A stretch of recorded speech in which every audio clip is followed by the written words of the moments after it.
Osmanthus wine tastes the same as I remember. But where are those who share the memory?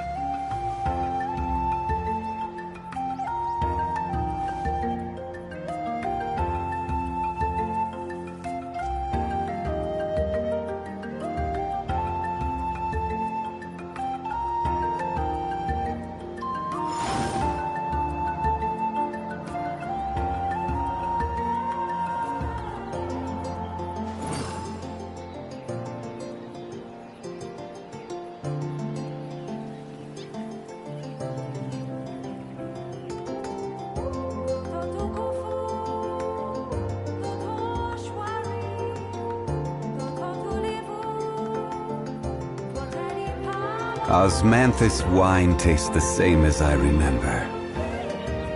But where are those who share the memory?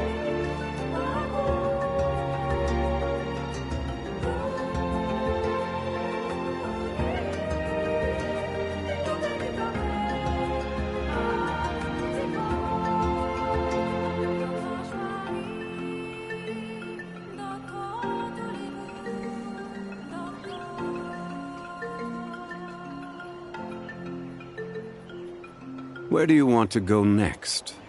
If you'd like to see Liyue's tourist spots, I have a few references.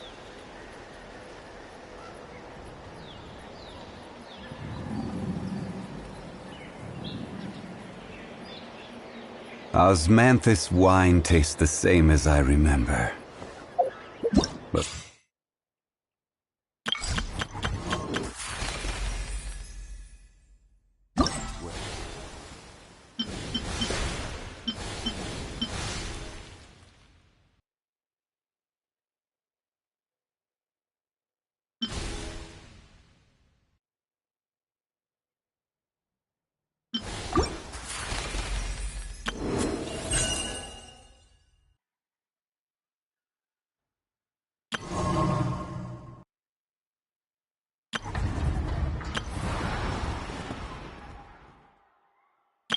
I know.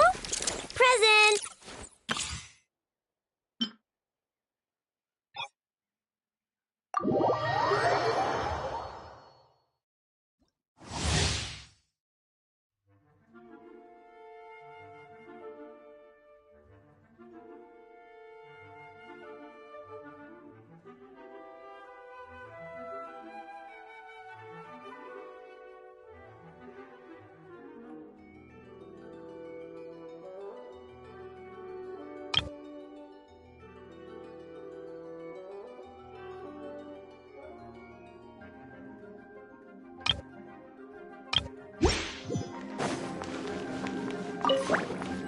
Leave this place.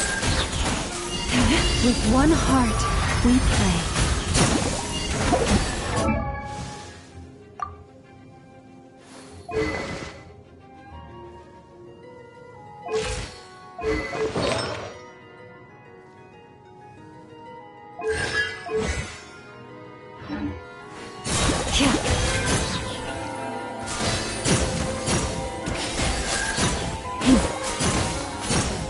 Branches a song.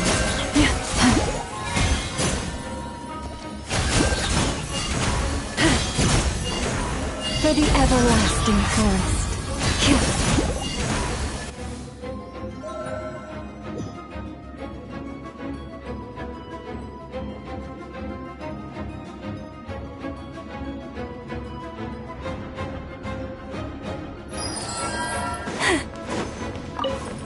Witness the power of Gugwa! Out of my way! Dissipate! With one heart, we pray. Use the force authorized. You poor last lamb. This may turn a little. Sharing my knowledge! Who's that? Stand with me! By the Frostman of old. Hey, Ram Cutter! Lightning Purified! Committed to memory, the Temple of Wisdom!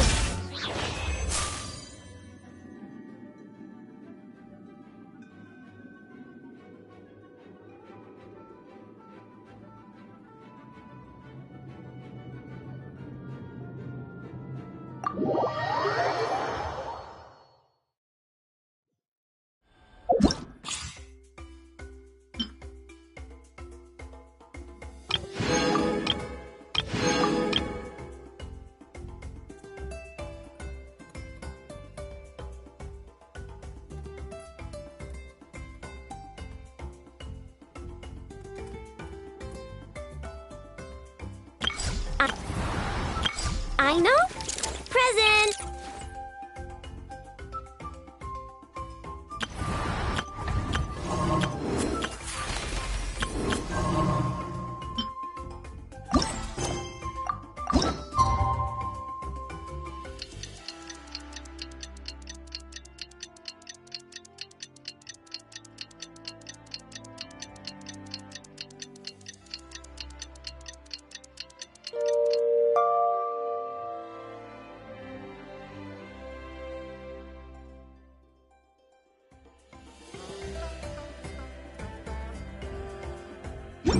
Every journey has its final day.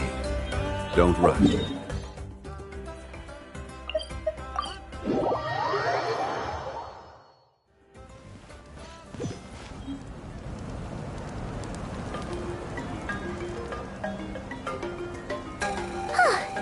Anefa.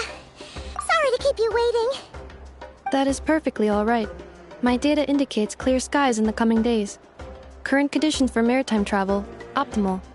I'll be ready whenever you are. But are we really gonna set off without telling anyone again? Funny you mention it. You'll never guess who Paimon saw on the way over. Hey! You didn't seriously think we'd let you leave without a farewell party, did you? No chance. Yeah, come on, Traveler. We've already made all the preparations. And most importantly, how dare you try and slip away without first paying your respects to the almighty Dragon Lord! A little bird told us you'd soon be leaving for Krai. So, we asked Paimon to give us a heads up before the date of your departure. You sure it's not time to think about changing that little habit of ours? Don't worry, we won't keep you long. Besides, everyone's there already. Chaska, Ian-san, Auroron, even the Pyro Archon herself. You're invited too, Anefa. Shilonen has a special gift for you.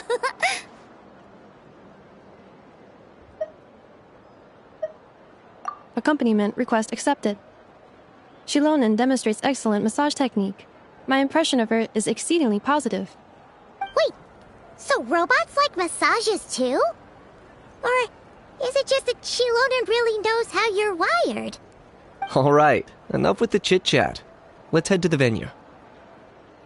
Woohoo! Party time!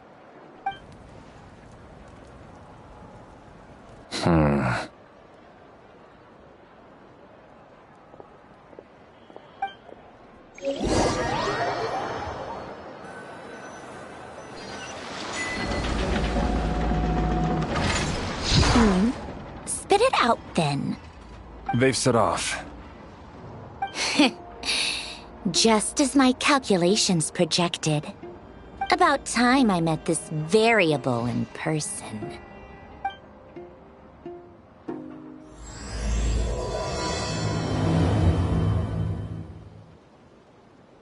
You know, every time we head to a new nation, there's always a point where it suddenly dawns on Paimon. This is it. The next chapter of our adventure has begun. This time, it was the moment she realized she just polished off the very last of her Saurus crackers. Should have stocked up better at the farewell party. In other words, Paimon has marked the geographic coordinates from 2 minutes and 40 seconds ago as the boundary between Natlan and Krai. This deviates somewhat from the official coordinates stored in my database. Paimon meant more in terms of how it felt on a cycle. What about you, Traveler? When did it really sink in for you? Huh, that actually kind of makes sense. What about you, Anefa? Come to think of it, maybe we should be asking the other way around. So, when you came over to Natlan, what was the moment you felt like you'd left Krai? In that case, probably when my sensors could no longer detect the moon's power. The moon? You mean that one we can all see in the sky? Negative. I was referring to... Huh? Here we are. Paimon, Traveler, we have arrived in Krai. Oh, wow!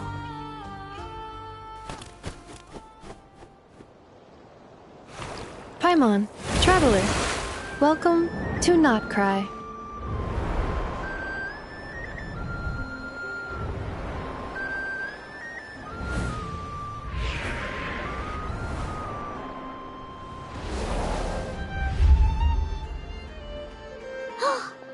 That must be Nasha Town up ahead! That's the place you were telling us about on the way over, right?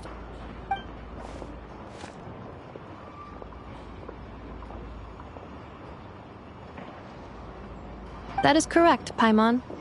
It is also the most bustling commercial hub in all of Krai.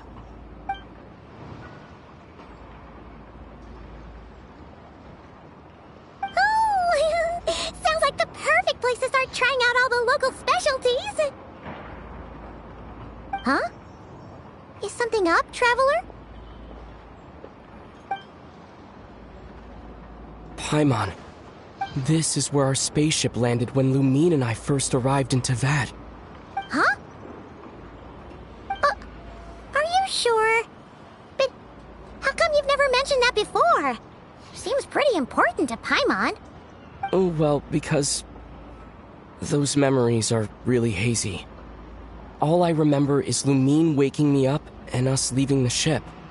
But just now, setting foot on this land, I felt something. The kind of power I sensed in those moments. Are you referring to Kuvaki? Kuva what now? The locals refer to it as Kuvaki. It is a unique elemental force found only in Krai, or rather, a pure, primordial form of elemental energy. That is correct. Another similar concept I have found in my database is the primordial sea. Legend has it that long, long ago, the moon that shines in the sky above us once rose from the land of Krai. Modern geological surveys and meteorite studies conducted in the region have since supported this claim. So, when you mentioned being able to detect the moon's power earlier, you were referring to Kuvaki?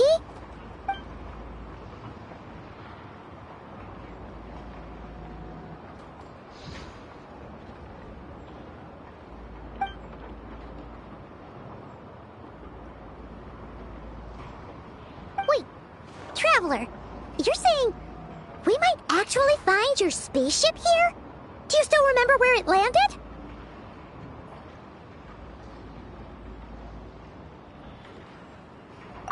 Krai is surrounded by the ocean. In other words, it could have been anywhere along its coastline.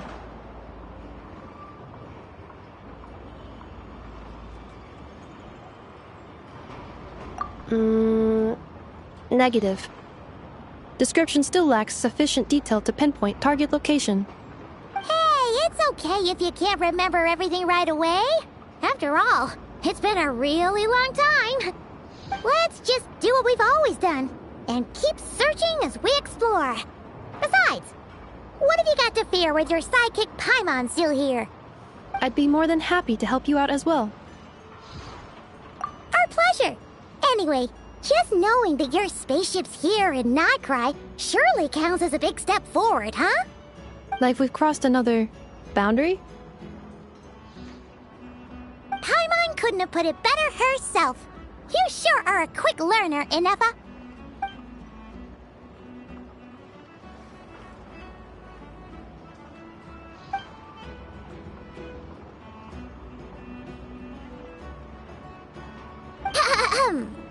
Well, as the best guide in the whole of Teyvat, Paimon hereby does solemnly declare, Krai, here we come!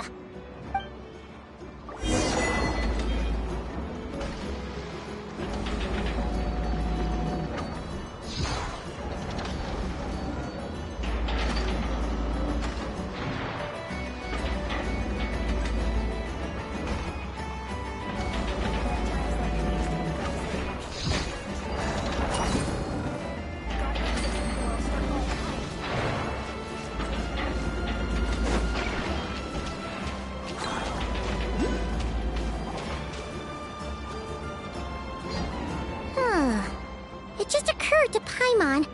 If we were looking to put out a missing spaceship commission, or to learn more about Nodcry, wouldn't it make sense to drop by the Adventurers Guild? The guild is located in Nasha Town. Simply follow this road, and you'll reach it.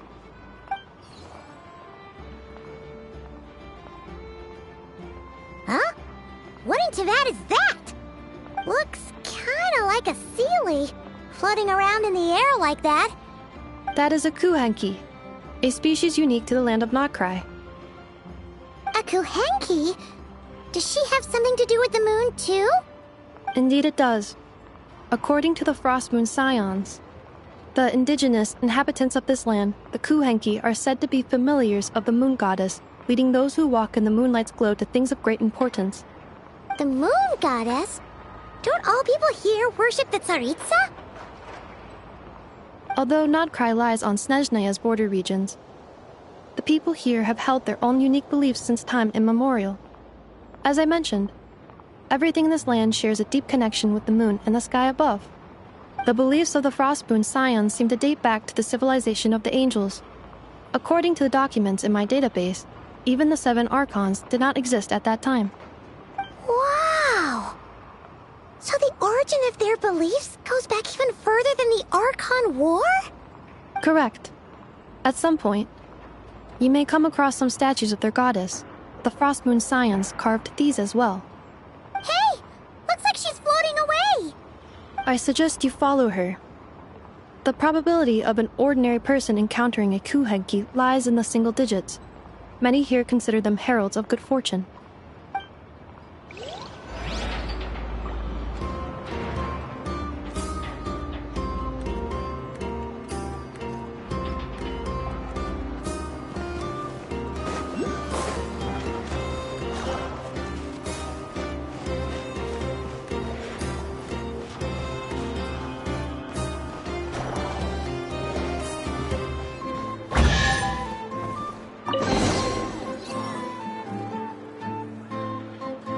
Is this a travel guide? Huh. It actually led us to something useful.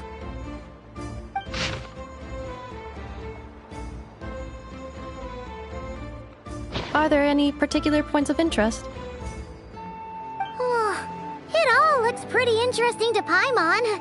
If we have time, she'd love to see, pretty much everything. Recalibrating route. If we keep following the current path, we will arrive at an area of scenic beauty. From there, we will be able to identify both the Adventurers Guild and several must-visit specialty stores. Yikes! Why is Paimon suddenly getting the feeling that if she doesn't step it up soon, Ineva's gonna put her out of a job?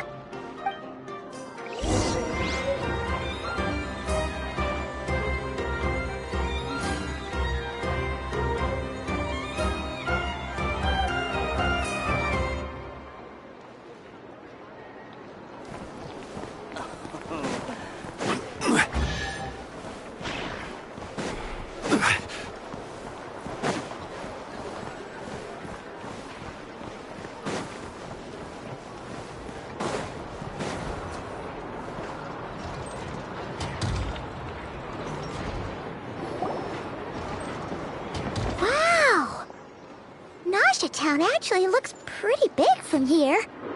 Feels a bit different than Paimon imagined, though. Which aspects in particular deviated from your expectations? Well, Paimon keeps hearing people describe Nodcry as an adventurer's paradise. So she kind of thought it'd be a bit more picture perfect somehow.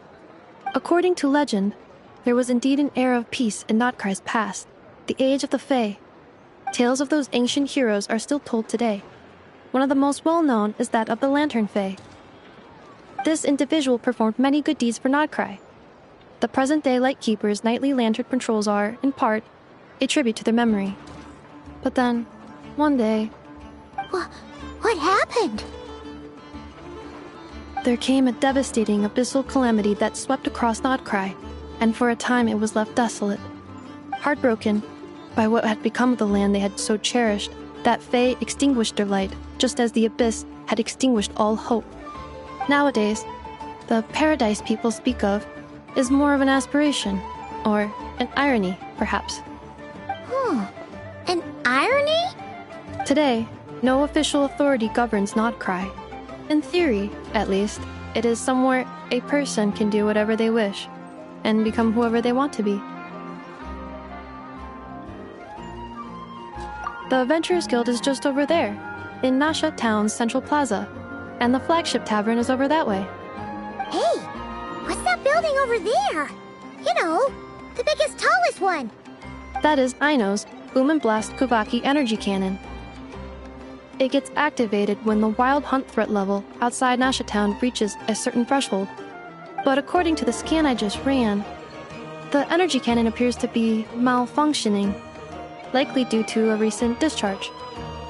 The wild hunt? Isn't that the abyssal calamity you mentioned that's specific to Krai?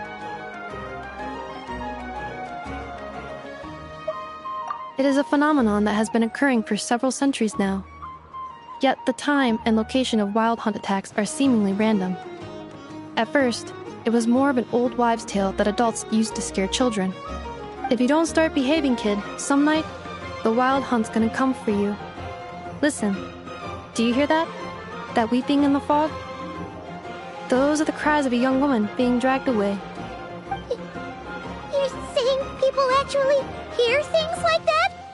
I have not witnessed enough wild hunt attacks to give a statistically sound answer. But the oldest legends say that all people saw was the ghostly shadow of a woman in the mist. It wasn't until later that it became a full-blown calamity. Abyssal monsters and all. Huh. When you put it like that, Paimon's really gotta hand it to Aino. Not only did she repair you, but she's even built a giant cannon to keep the wild hunt at bay. Absolutely. Aino is very impressive indeed.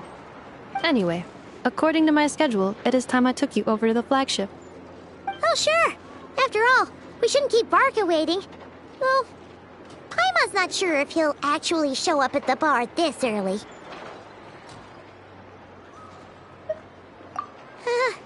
You're right about that.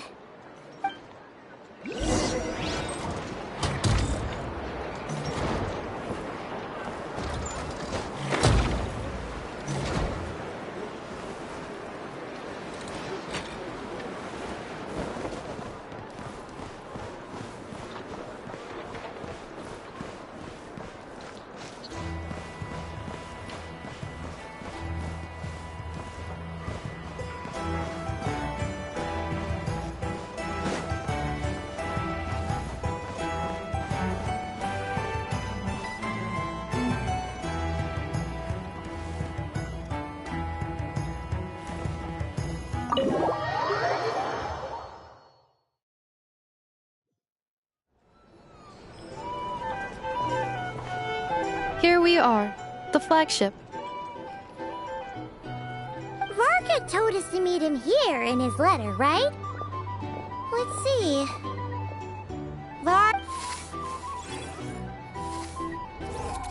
No matches, I identified. Huh. So he isn't here after all.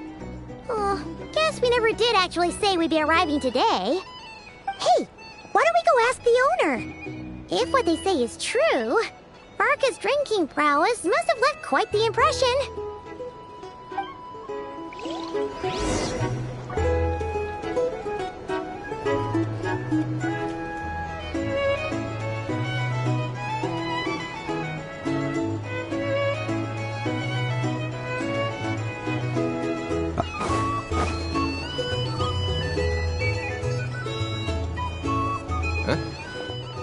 Well, well. If it isn't the ineffable Inefa. Hello there, Demyon. You know each other? Of course! Inefa's a regular here at the flagship. So, robots are into booze too? Not at all. The energy conversion efficiency of alcoholic drinks is very low, and most of them are full of impurities.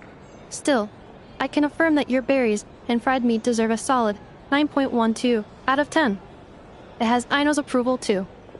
Funny that you should mention that. While you were away in Natlan, Varka would come in here every day to pick up a serving of berries and fried meat for Aino. Aww.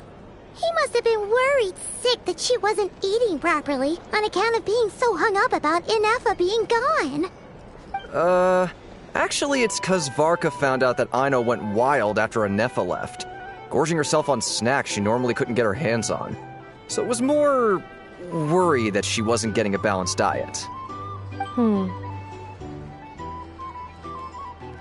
I think I might have just put my foot in it. Anyway, since you're back from Natlan, these two must be the ones Varka mentioned. The Traveler and Paimon, yes? Yep, that's us. So, from the sounds of it, you must be a close friend of Varka's too. Varka? Goes without saying. After all, he's the only one around here who's ever managed to stay standing after 10 rounds of the roulette special. Paimon can't believe he's made such a name for himself. Though, guess it's hardly surprising how.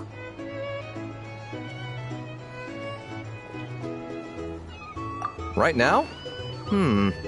Must be somewhere near Anvan Tinyarvi. That's quite far from here. Huh? Where's that? It's a lake in the northern part of Krai. Word reached him of trouble brewing around those parts, so he took his knights to check it out. Oh. So, we missed him?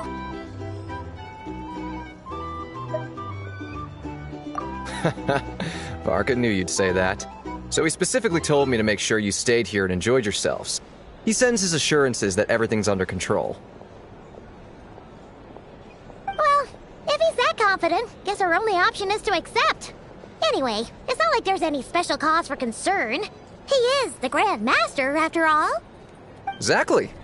Plus, not only has he booked you into our finest room, he's paid for it in advance, too. Whoa! That's so generous of him!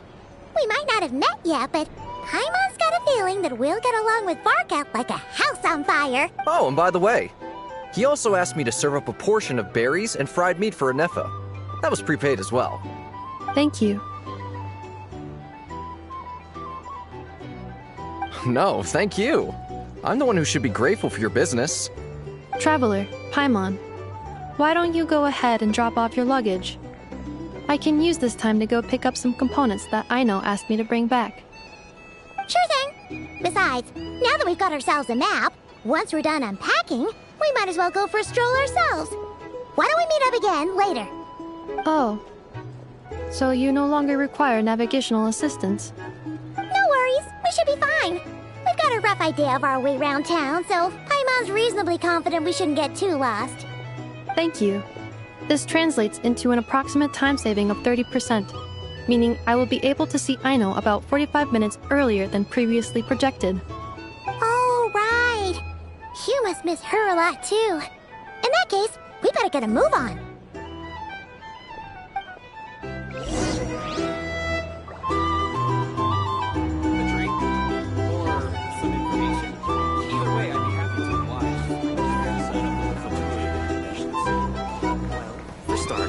I recommend you drink less.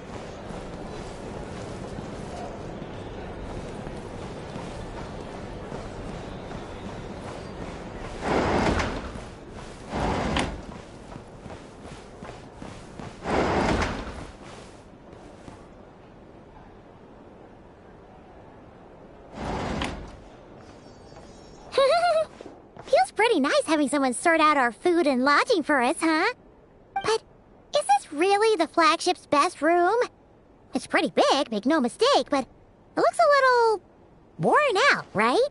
Though, to be perfectly honest, that feels right at home with everything else we've seen of Nasha Town.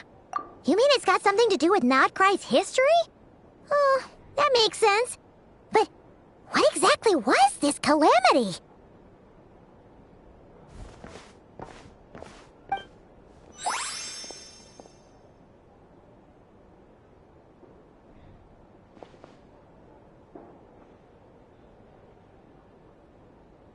Oh, should we try the berries and fried meat too? Paimon's getting hungrier and hungrier every time someone mentions it. Oh, sorry sorry about that. Paimon wasn't watching where she was going. Please, there's no need to apologize. If anything, I'm the one who should be sorry. Clearly, I shouldn't have gotten lost in my thoughts in the middle of a hallway. Wait a sec. Are you staying in the room next to ours? Ah, quite the perceptive one, I see. First things first, allow me to introduce myself. My name is Kirill Chudamirovich Flintz, but please, just call me Flintz. Whoa, that's an impressively long name for sure. Ah, is that so? Names like mine ought to have been fairly common in Snezhnaya, at least in the past. Would I be correct then to assume that the two of you are travelers in this land? Yep, you sure would be. Paimon is Paimon, and this is the Traveler. We've been to a bunch of nations already, but we only just arrived in Krai today.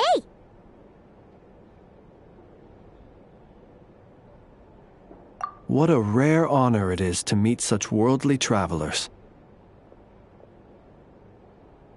Are you here for travel too? If only I had the time to spare. No, I'm just staying the night. Oh, so you're here for business? That's certainly one way to put it. I'm a Ratnik of Krai, normally stationed near the burial grounds to the north. My sole cause for being here today was to repair this lantern of mine.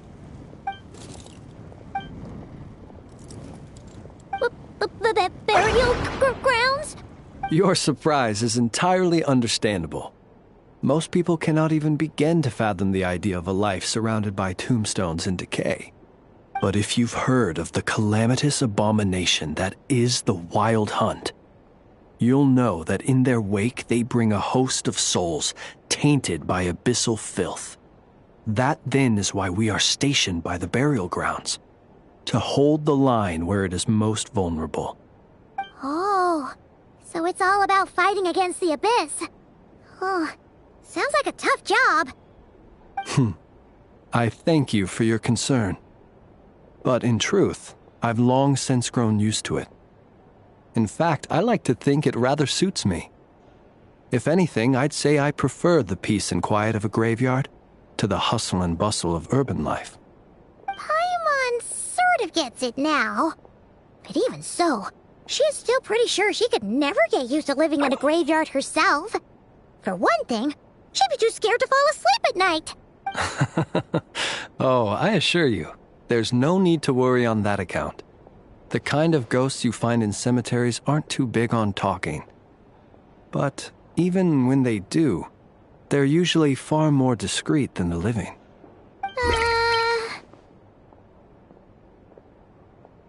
Well, would you look at that? Who'd have thought we'd end up chatting this long? Must have a lot in common, huh? Forgive me, but I must excuse myself, for the time of my appointment draws near. And in terms I'm sure you'll understand, a lanternless Ratnik is like a mapless traveler. A serious conundrum indeed. Oh, sure. In that case, you go right ahead. We won't keep you any longer. Not at all. Should the opportunity present itself, I'd gladly continue our conversation another time. You're always welcome to come visit my grave. The grave I stand watch over. Your visit would bring much-needed light to that place of final rest. Right. Well, if we get the chance. Then allow me to wish you a traditional Ratnik's farewell. See you by the graveside. Ugh. Jeez. What a weirdo. Not to badmouth him at all. In fact, he seemed pretty cultured, but at the same time, kinda spooky? Must be all that time he spent around graveyards. His lantern? No, not really. You mean, 'cause it was broken? Huh. Guess you've always had a nose for stuff like this. If you're worried, you can always ask him the next time we cross paths. Hey, don't don't you start spouting all that weird stuff too. It's so noisy here. Back in my day, we'd...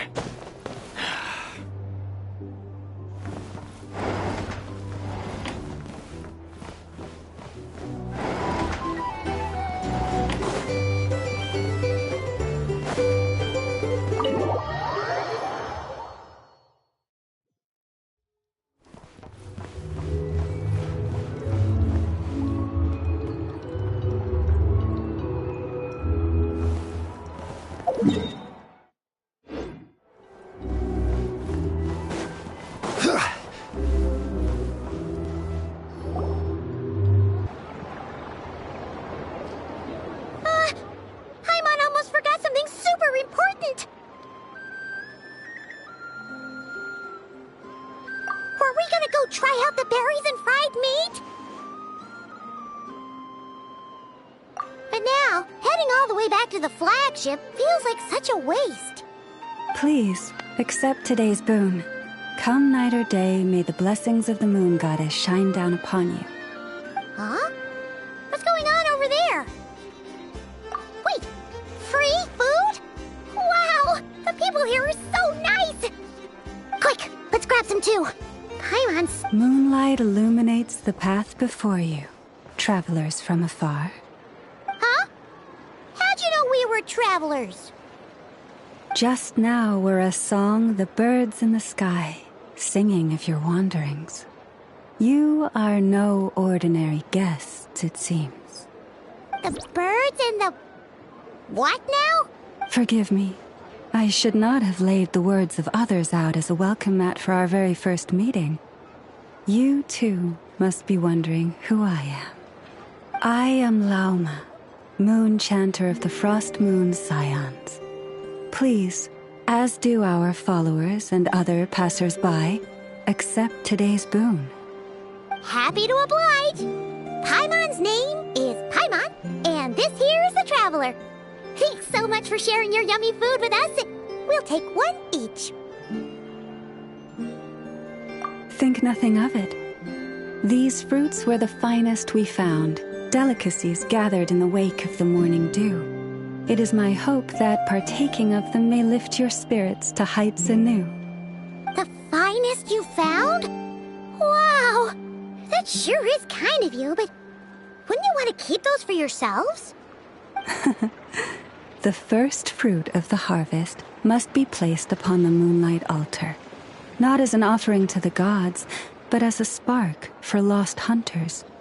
For it is the blade of the starving that darkness most easily corrupts. As perhaps you have already heard, we Frost Moon Scions revere and worship the moon goddess. We believe that together, virtue and compassion are the shining light that will lead us all out of the long, dark night. And now, with tides of haughty Fatui swarming into Krai, driven by greed, and greed alone, more than ever before, we must all unite under the banner of virtue. Huh, look who it is again. Those unsufferably kind-hearted Frost Moon Scions. Got enough for us too? That's right! 2 servings each! We're starving over here! The Fatui! After what you've been doing to our sacred statues, how dare you even show your faces! Wilhelmina, bestow today's boon upon our guests. You hear that? No slacking now. We'll have the very best you got. But, my lady, they... Please, you two, accept this meal. But remember this. Kindness is the first lantern left to guide those who stumble in ignorance. Come again? Let me finish. But should they still refuse to follow the moonlit path, then by our frosted blades shall we show them its shadow. You! Hey, look who it is. Whatever. Just you wait. We'll be coming for you next. Huh? Where's the meat? Who wants to eat this garbage? You just really are the worst. Ever since they came to Nod Krai with all their weird equipment and built that so-called experimental design bureau, our lives have been turned completely upside down. Judging from how they reacted just now, it seems the Fatui already know who you are. Well, we have gotten in their way in pretty much every nation we visited, so we're probably at the top of their blacklist by now. I see. Then, on behalf of the Frost Moon Scions, I thank you for the goodwill you have shown us. Because if they had gotten ahead of themselves just now, I'm sure you would have stepped in to help. Just as the birds and beasts put it, your arrival heralds joy to us all. Besides, for a weary traveler far from home, what better respite than to bathe in the moonlight? You will always be welcome at the Frost Moon Enclave, the place we call our home.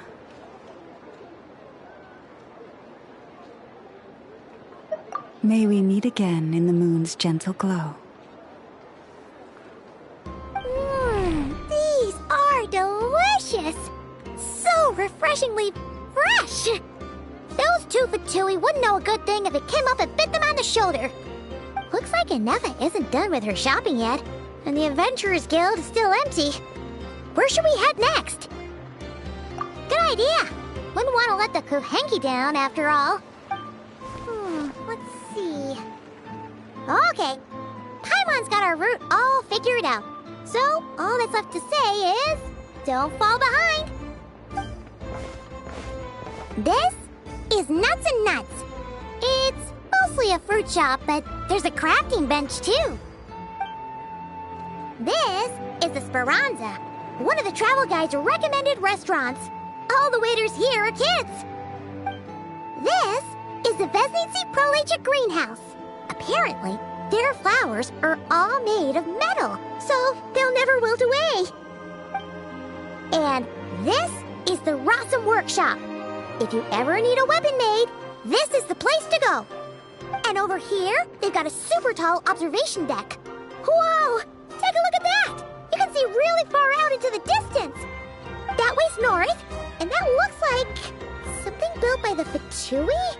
And then over there to the west, that must be the place Lauma mentioned, where the Frost Moon Scions live. So, what'd you think? Even if Anefa kinda stole her limelight earlier, this just goes to prove that Paimon's own tour guiding skills aren't too shabby either, right?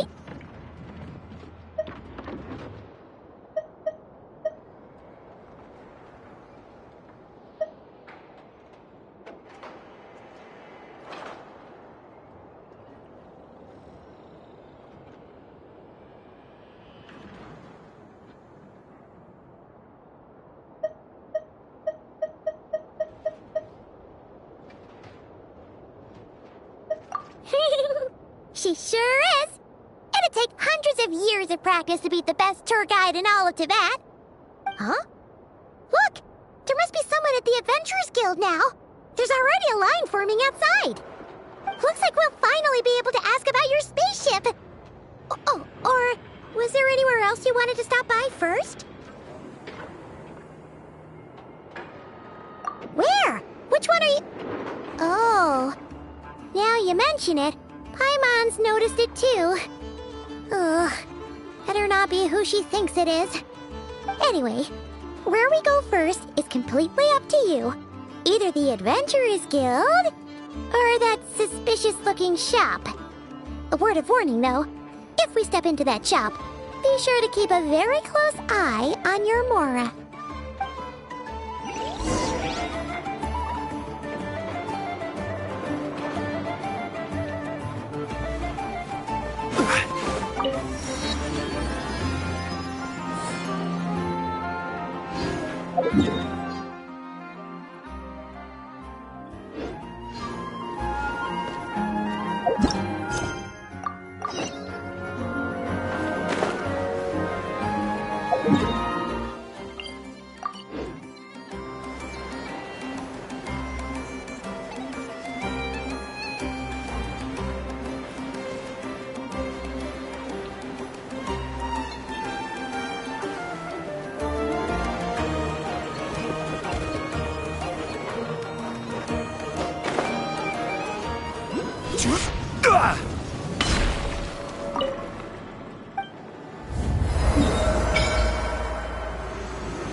Lucky us! The line seems to be gone now! Come on, let's go say hi to Catherine! Hey, Catherine! We meet again!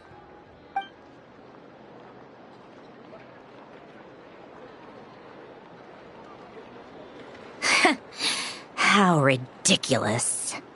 Huh? They often say that mortals, shackled by their own flesh and blood, may fail to perceive the truth of this world, even when it is right beneath their very noses. Yet I had not expected to have the pleasure to witness such heights of absurdity firsthand. But Paimon must have gotten the wrong person? At second glance, you do seem a bit younger than Catherine, and you certainly sound a lot less friendly. A creator might forgive ignorance, but being mistaken for one of my own creations is beyond all pardon. Look very closely, for standing before you is none other than Marionette, 7th of the Fatui Harbingers. A Harbinger?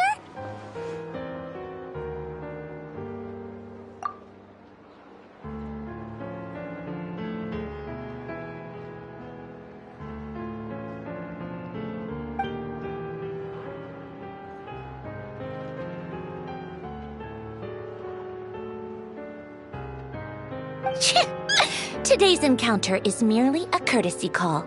A friendly warning, if you will. You interfered with my work once before, with that little robot. I let it slide.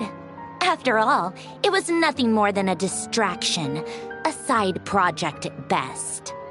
But we are in Nod Krai now, and as such, I strongly advise you not to stand in the Fatui's way. Otherwise, the next time we meet, I might just have to drop all this meaningless etiquette. Oh, please. You've got some nerve coming out with barely veiled threats like that. You're the one stirring things up here. Oh, perhaps you have misunderstood. Just because Nod Krai lacks a ruler at present, that does not mean it should not be ruled. We Fatui are simply establishing a new order. Yeah, right. More like shady experiments, judging by your massive, creepy research facility. I've said what I came to say. What you do next, only you can decide. So why don't you start by using your already limited processing capacity to calculate your even more limited options? And, being the refined young lady that I am, I shall indulge you just this once. Ad Astra Abasask. Welcome to Nod Krai, Dominion of the Fatui.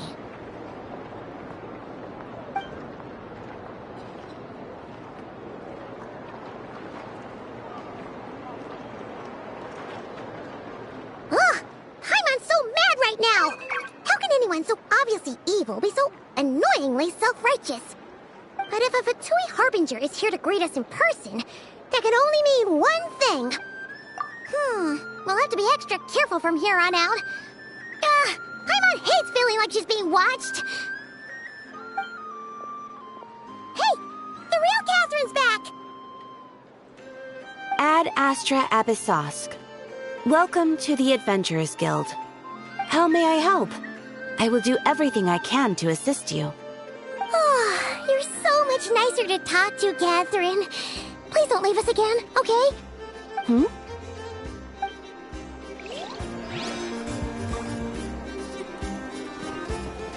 Ad Astra...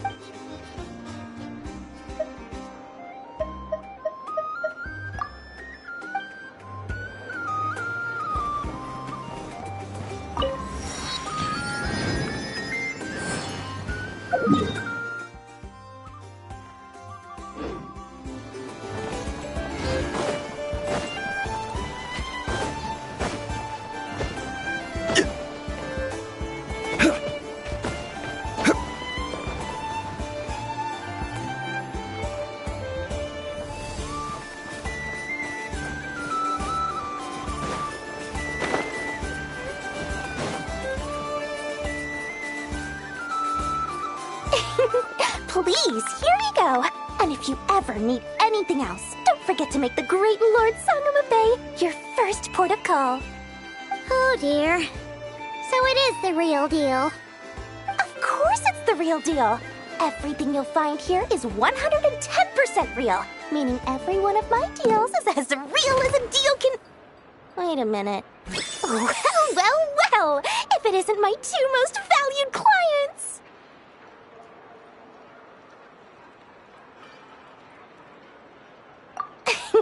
And with no small thanks to your munificent patronage.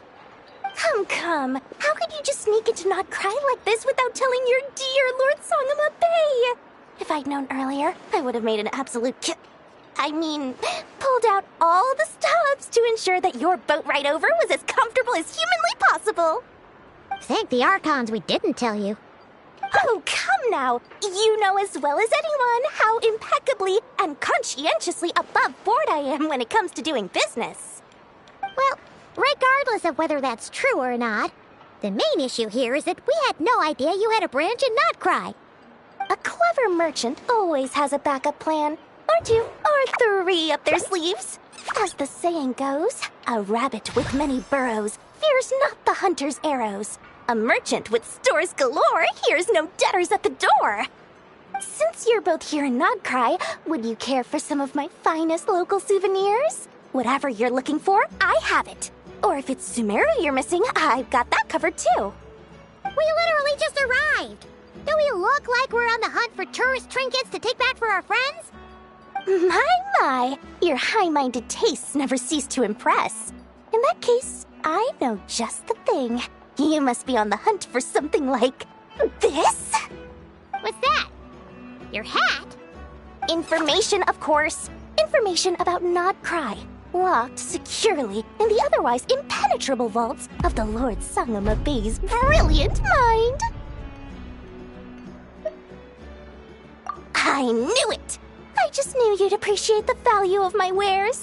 On the back of all our pleasant dealings in the past, I'll even take a hit by throwing in some insider info for free. Wow. You sure are feeling uncharacteristically generous today. What do you mean by uncharacteristically? I am the most generous person forget it. Anyway, the long and the short of it is this. The moment I set up shop in Not Cry, it struck me how many different factions there were, all competing against each other for power and influence. Well, as they say, there's no time for business like a crisis. Things got even more turbulent after the Fatui pulled down 2 ancient moon's remnants. People began to catch a whiff of the coming chaos. And the more troubled the waters, the greater the potential profit. Not at all sorry to interrupt, but we're not here for Mora. Oh, really? But surely it was the tales of an adventurer's paradise that brought you here.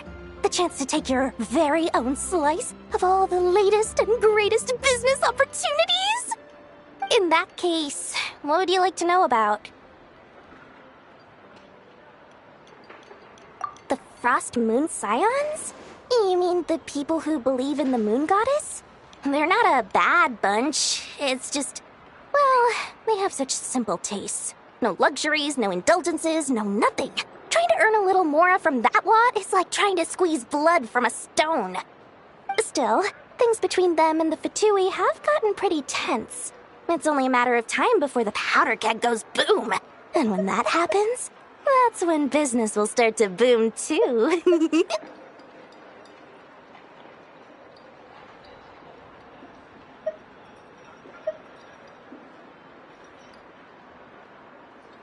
Everyone knows they're here for the Ancient Moon's remnants, but no one's sure why they pulled them down in Nodcry of all places. Anyway, they've been acting mysterious enough, but if you ask me, that Kuvaki Experimental Design Bureau of theirs up north hides secrets wilder still.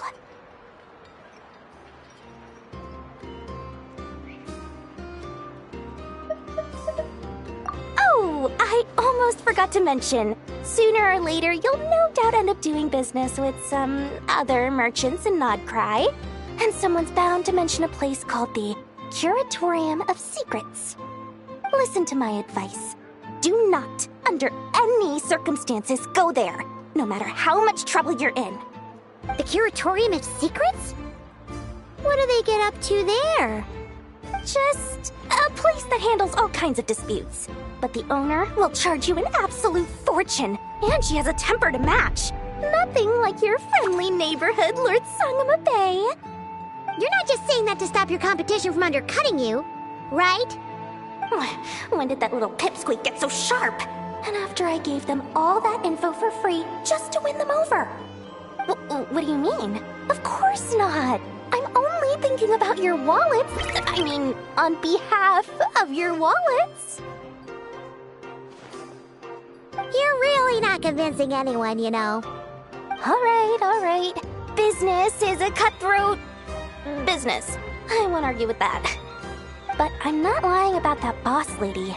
Not only did she make it into my top 3 people not to mess with in Nodcry, she's also in my top 3 people most eager to trade in favors. Seriously? It feels like you're just bad-mouthing your rival now. Fine. If you don't believe me, go see for yourselves. We might both be from Sumeru, but compared to hers, my conscience is so large, why, it could fill 3 whole palaces of Alcazar's. But when you realize what I'm saying is true, don't say that good old Lord Sangama Bay didn't warn you.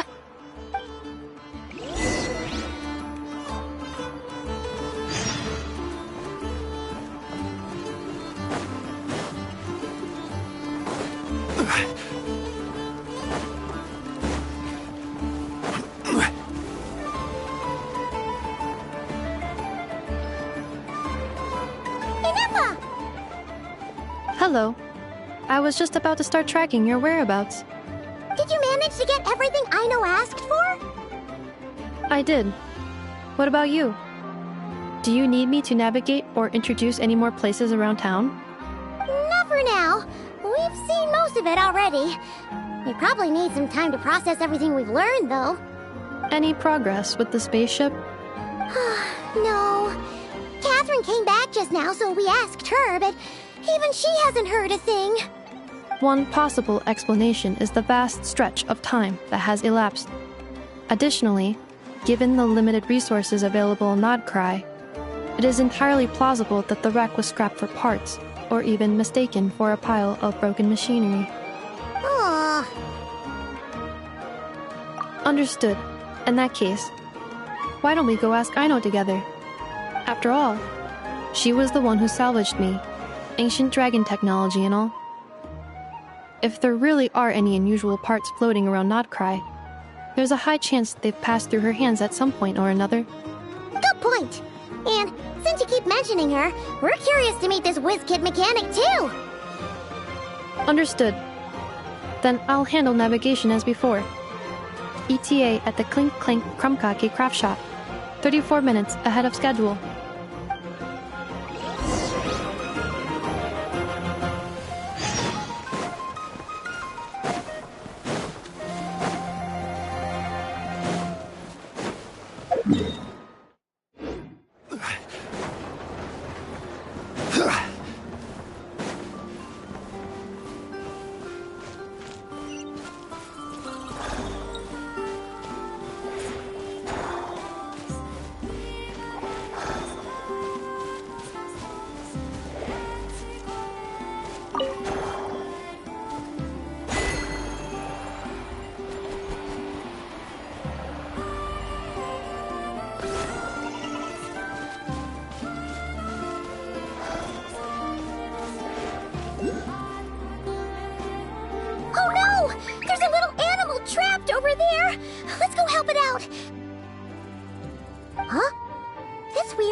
The tides of Kuvaki affect everything in Not Krai. So much so that many creatures have evolved a kind of dependency upon it, growing stronger or weaker as it waxes and wanes. This little animal must have been caught here unprepared. So you're saying we need to use Kuvaki? I'm gonna leave it to you guys then. Don't be scared! We'll get you out of there soon!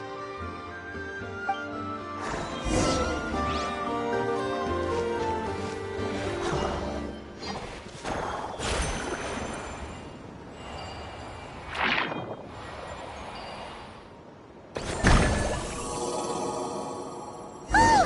It worked! Off you go now, little one. Don't go getting yourself caught again.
Here we are.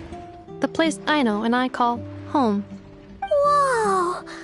So many machines that Paimon's never even seen before.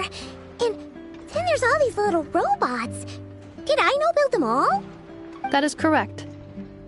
It looks like Aino has created 3 more little bots since I've been gone. Aww. Well, you were gone for quite a bit. She must have missed you.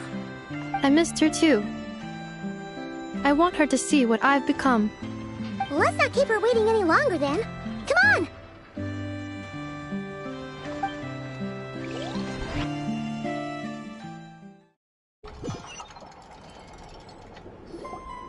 Aino, I'm back.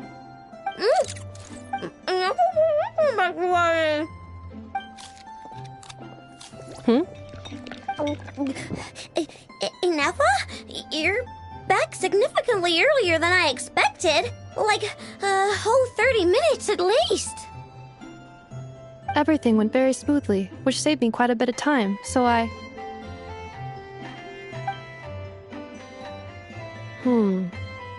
know. Could you turn around for a moment? I know.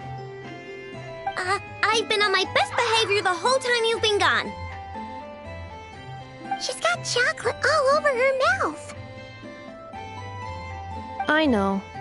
While I was away, did you strictly abide by my tailor-made snack intake schedule? Oh, of course I did.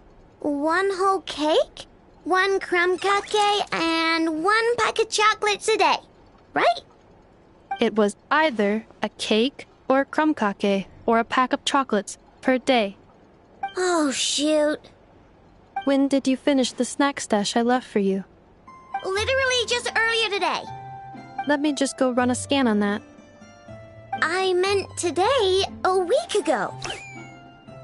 And then you restocked an entire week's worth on your own initiative? 2 weeks worth.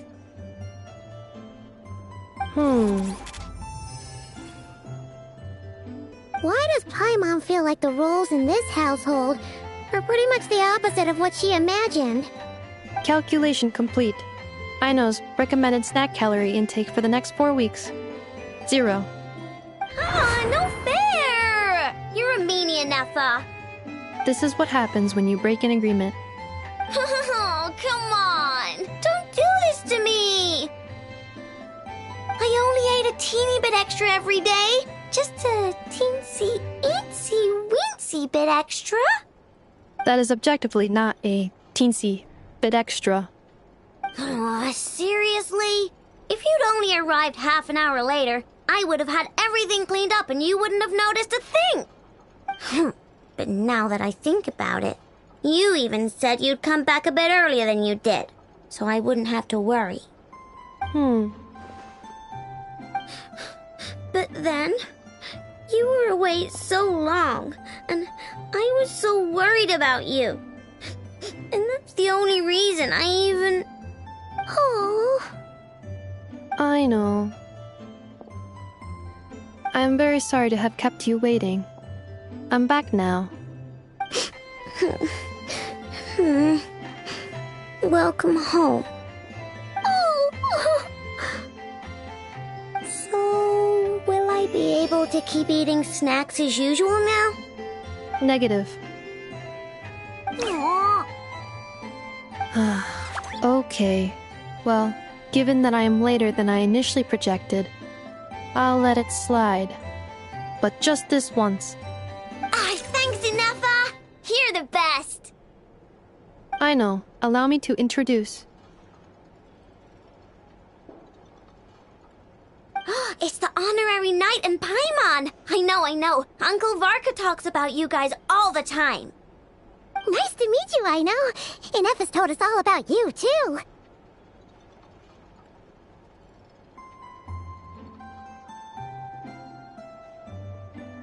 Huh? Really? She actually said that about me? Well, she's not wrong. Oh yeah, so, you're here to see Uncle Varka, right? A couple of days ago, he suddenly said he had to head out on business, and that he might not be back for a while. He asked me to let you know if I saw you. Yeah, we heard about that at the flagship. Did he say what he was doing? Nope. Just told me to take good care of you guys and make sure you feel right at home. Oh, shoot. Please, take a seat.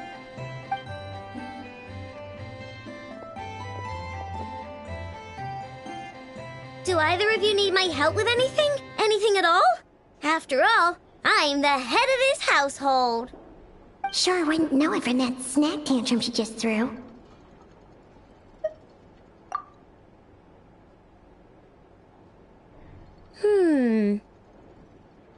A spaceship, huh? From outside to that? Exactly. So, ring any bells? No. Oh. You sure? Nope means nope. Never seen the slightest trace of it.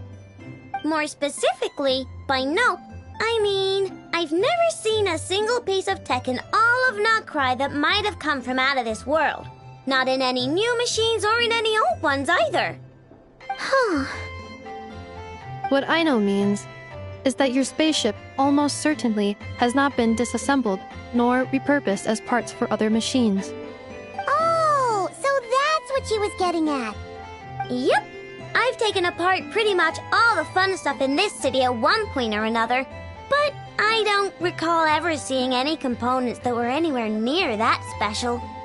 So, either your spaceship crashed somewhere it's never been found, or someone did find it and then hid it really, really well. But who would even do something like that? Beats me. Maybe someone who thought they could stash it away for a rainy day. Just like how I sometimes hide snacks in the...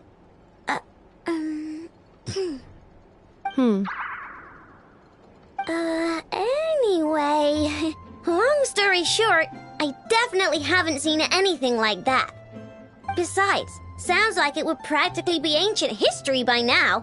If anyone still has any leads on what really happened, it'd be the Frost Moon Scions. The Frost Moon Scions? Huh? Haven't heard of them yet? Didn't Inefa tell you about their rituals? There wasn't enough time to delve deeper into their history and traditions. What kind of rituals are we talking about? I've never actually seen them myself, just heard bits and pieces here and there. They say that each of their moon chanters has had access to an ancient relic that lets them see the true past. Not sure exactly how it's meant to work.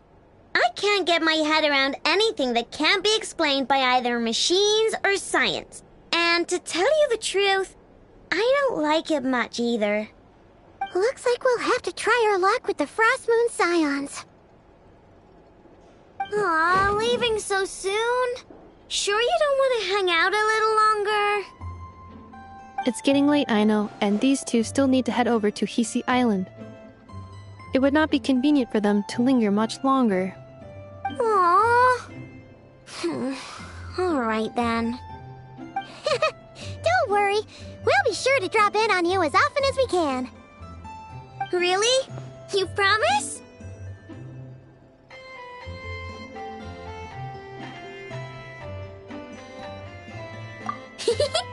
Sounds like my type of visitors. You're welcome anytime. I'll be staying to look after Aino today, so I won't be going with you. Hey, don't sweat it. We'll find our way just fine. I'm glad to hear that. Also, I must admit, I have very much missed the charging bed that Aino made for me. Oh, are you here to play with me? My name's Aino, and I'm an inventor. Me and Inefa live together. I could probably eat all the cakes and cookies in the world because I love them so much. But my favorite kind of all is Lackaberry Crumb Cake. Come visit my Clink Clank Crumb Cake craft shop whenever you want. Anyway, that's me. What about you? Tell me something about you, then we'll be friends.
them down!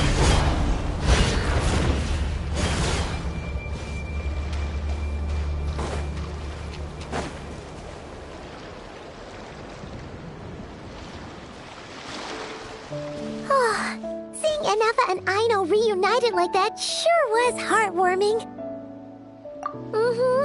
We should definitely hang out with them more in the future.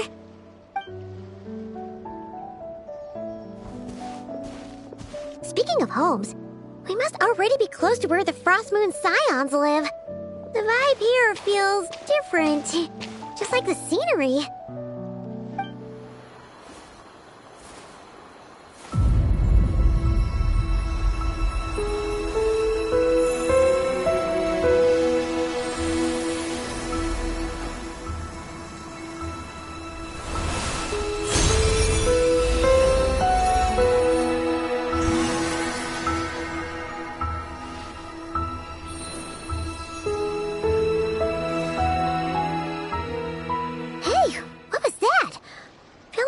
Sort of breeze blew by, and then the petals suddenly turned into... Huh? Is that... a Kuhenki? She looks different from the ones we saw before. Hey there! What's your name? Huh. Doesn't seem able to speak.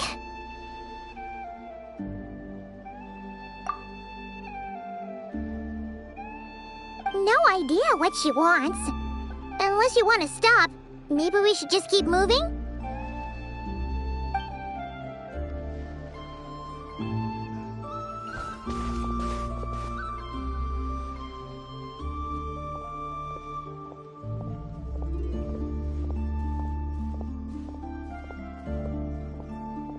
She's following us! Go on. Go on now. We've got stuff to do. Best you find someone else to hang out with.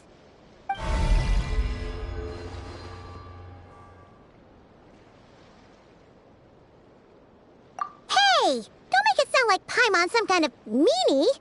Paimon had no idea what she wanted, okay? Ugh. Anyway, next time Paimon sees her, Paimon promises she'll be nicer. Seeing as we're on our way over to meet Lauma anyway, we can ask her about it while we're there.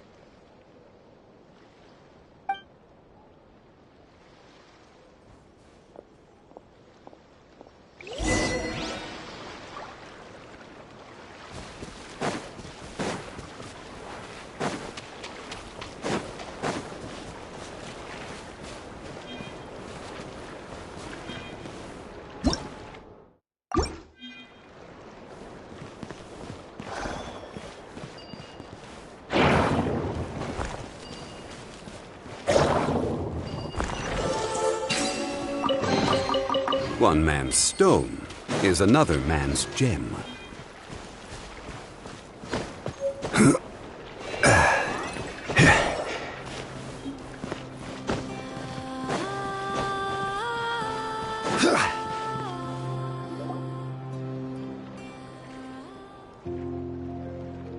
Huh?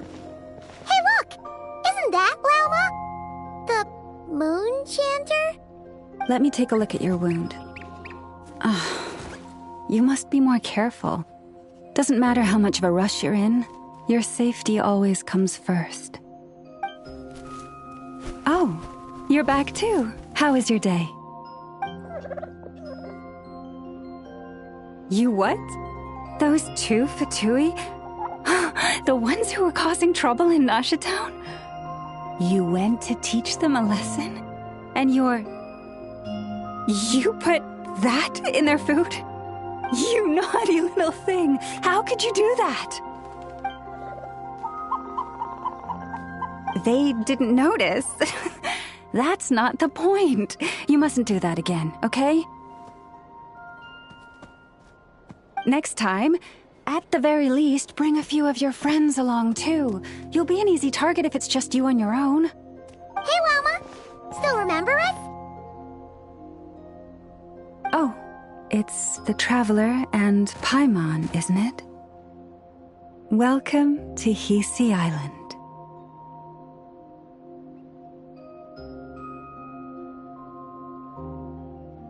Not at all. Those who come with kindness in their hearts are always welcome with the Frost Moon Scions. Were you just talking to those animals? I was indeed. The Frost Moon Scion's bloodline is unique, for throughout our history, there have been many among us who could communicate with all living things. What was that? Oh, is that so? She says she was trapped in a plant earlier, and that you were the ones who rescued her. She wants me to thank you on her behalf. Oh, it was nothing. Barely lifted a finger. If you both are free, why don't you join us at the Frost Moon Enclave for dinner? Consider it a small token of thanks for your kindness. We'd love to! And actually, we had something we wanted to ask you anyway.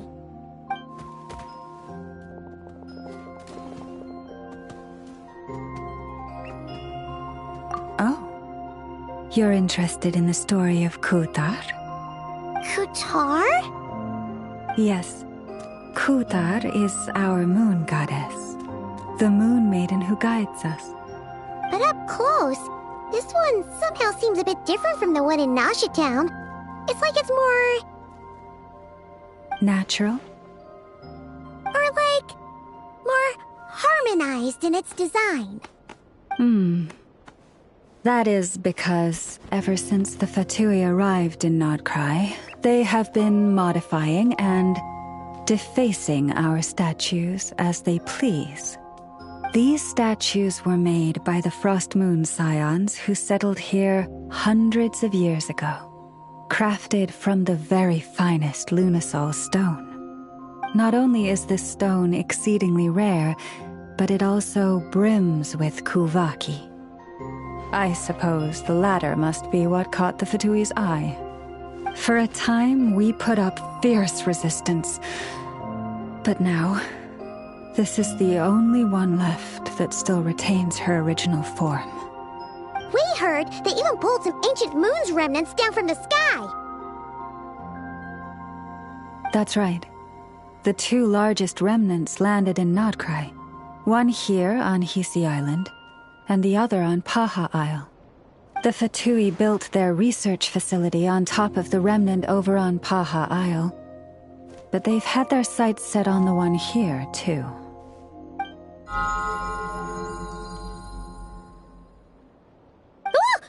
Oh!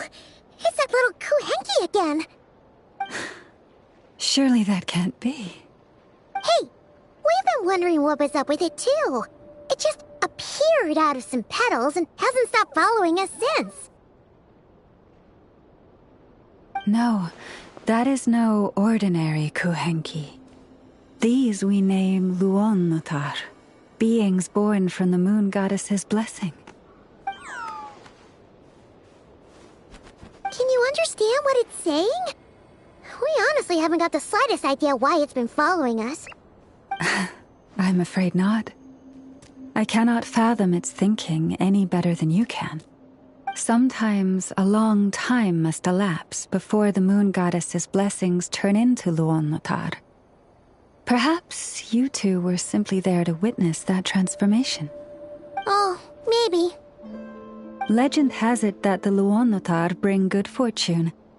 Given that it seems to have taken a liking to you both, why don't you let it come along with you? Really? Then you can start by helping us find some more treasure chests along the way. Capiche?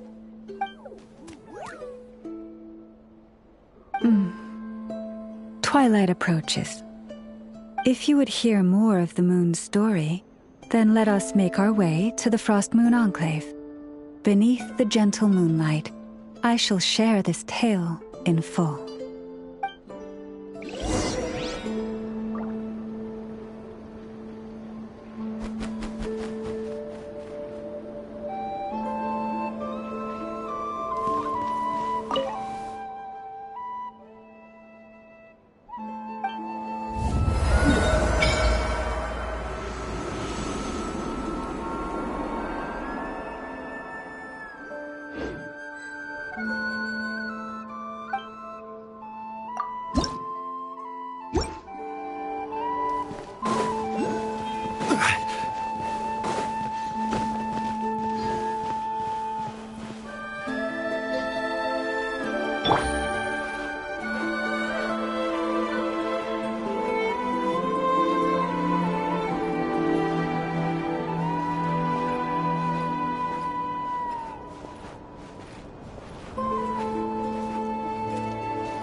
Oh, Lady Lauma, you're back.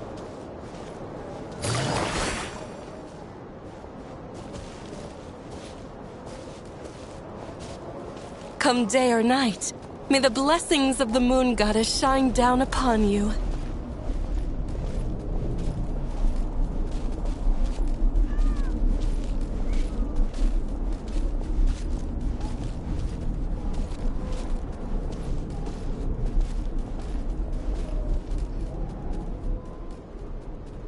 Lauma, you have returned. Wilhelmina, this is the Traveler and Paimon. Kindly arrange for 2 additional dinner settings for our honored guests. Of course, my lady. Wow! Everyone along the way here pretty much saluted you. Are you, like, super important around here? I am but a moon chanter.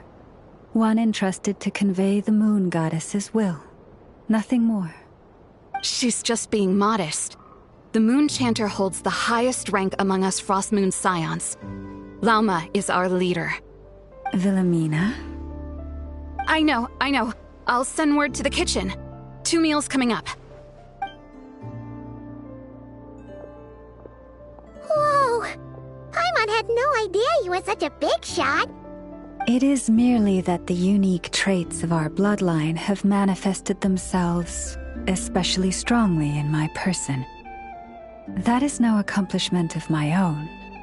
Please, follow me this way.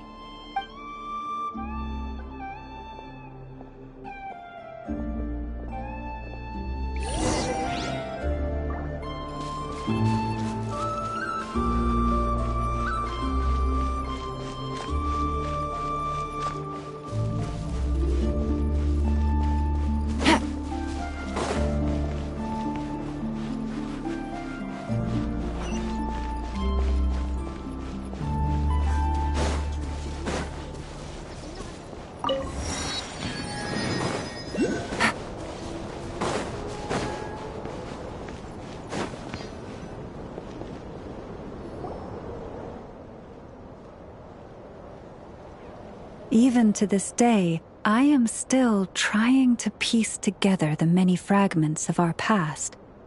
It is a story not only of the Frost Moon Scions, but also of the moons themselves. A story of the moons? Yes. We Frost Moon Scions are the last descendants of the ancient golden realm of Hyperborea. Its former glory may have faded, but what remains is a memory uniquely ours.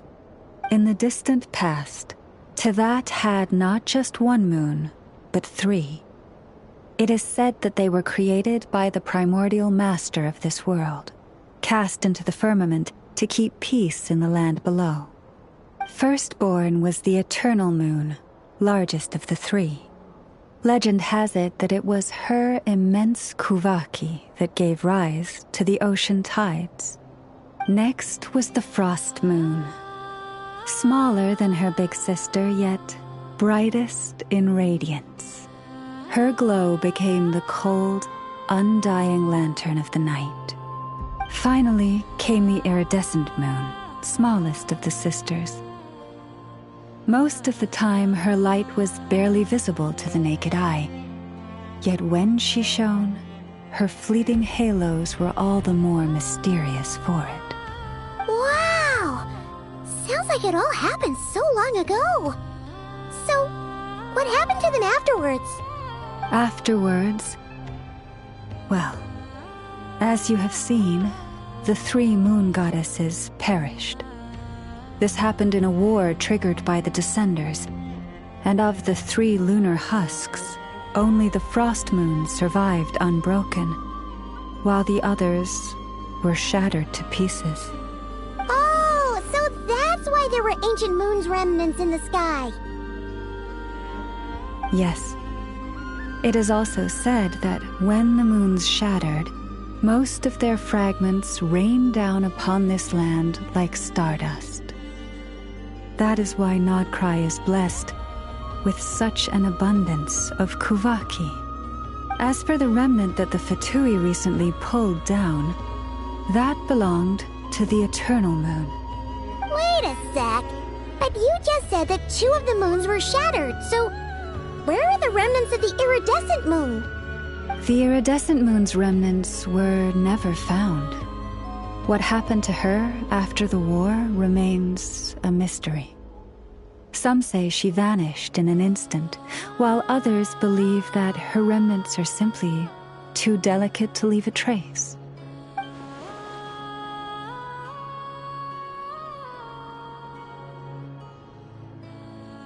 Yet, though the era of the 3 moons has long since faded into legend, successive generations of Frost Moon Scions have always passed down a prophecy that one day the moon goddess would return.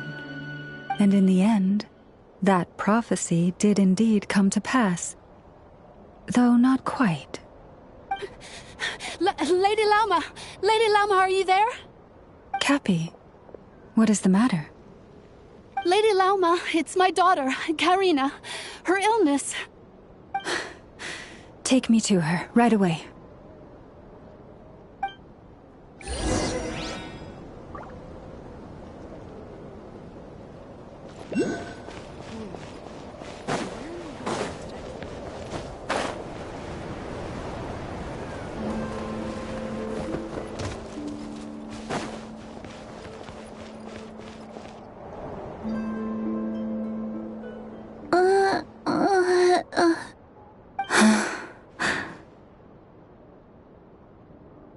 Her sensitivity to Kuvaki is flaring up again. After her last treatment, did you follow my advice and seek medical help in Nasha Town? But those doctors are all Snezhnayan. They're outsiders, compatriots of those brutes who invaded our homeland. How can we possibly trust them? Not all outsiders are enemies, Cappy. They've been treating this condition for generations. They have the experience we lack. But we're Frost Moon Scions. Should we not remember what the outsiders did to our moons? Surely the Lady Kutar will reward our devotion. But Cappy, Kutar is long... This isn't the time for a debate. O lost child, snow-swept and buffeted by the howling winds of the frigid night, let not the silver flame within you fade. By the frost moon's grace, I shall warm you, curled up as a fledgling in frozen soil. Praise be to the moon goddess, my Karina.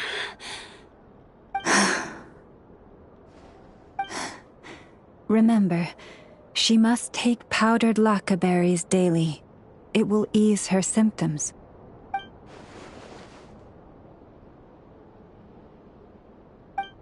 Lauma? Philomena, what is it? Dinner is ready. I see.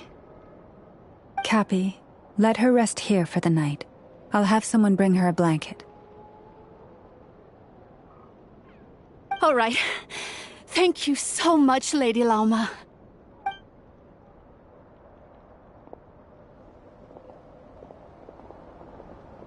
Will she be all right?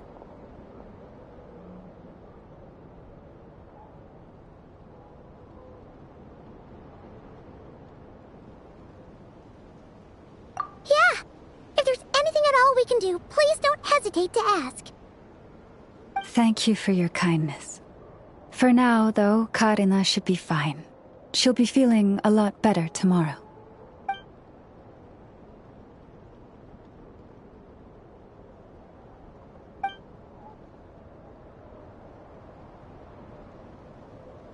Please, do not be worried. Come, let us head to dinner. I believe you still have some questions for me.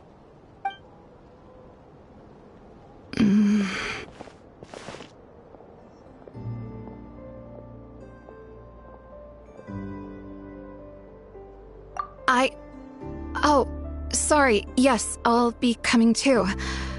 I was just thinking about something. Oh? Lauma makes such an unshakable moon chanter. Calm, capable, someone we can count on. Deep down, though, I know she's been quietly carrying the burden for the rest of us. Traveler, Paimon, believe me when I say that as a fellow Frostmoon Scion, I do worry about Lauma. It's just that sometimes it's hard to say it to her face. Could I ask you to look out for her? I can tell she really trusts you.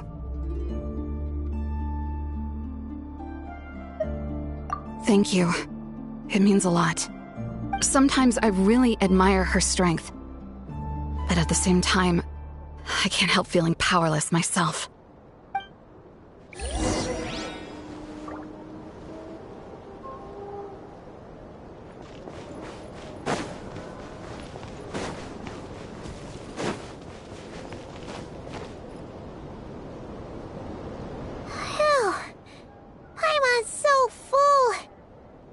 Even better than the stuff you gave us before. I'm glad to hear it. Thank you for accepting such simple hospitality. Hey, we should be the ones thanking you. Seriously, that was seriously scrumptious. How did you even manage to finish it? This slop's barely edible. Then again, I guess that's what you'd expect from savages. It's you! Those rude old Fatui we just met back in Nasha Town! My sincerest apologies. If you found the food we gave you earlier difficult to swallow, may I suggest taking a deep breath and joining us? These delicacies might change your mind. After all, I suspect that your previous meal may have been tainted with something most unpalatable. Huh? What do you mean? Tainted with what exactly? With the bitter snobbery of those who call themselves civilized. Why, you...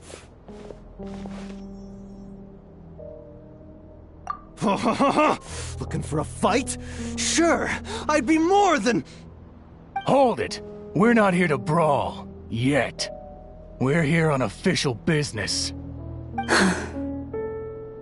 Orders from above. We're here to deliver the Frostmoon Scions a warning. Or rather, a final ultimatum. You have 3 days to hand over the relic and reveal the whereabouts of your so-called Kutar. If you fail to do so, the Fatui will immediately begin the cleansing of Hisi Island. Which, by the way, is the sovereign territory of the Tsaritsa of Snezhnaya. What insolence! Your demands are outrageous! For generations, this land has belonged to the... Dear guests, allow me to save you both time and trouble with a speedy reply. The Frostmoon Scions will never hand over anything to the Fatui. And to those who set foot on our land with ill intent, I say this. With your blood, we shall draw an inviolable line in the snow. That applies to you, too. Stubborn savages, the lot of you! Better hold back this time. Who's that? Yoo-hoo! Things are about to get dicey. I will have order! Leave this place. I'll freeze you to death! You're pretty sharp. You'll pay for this. Mark my words.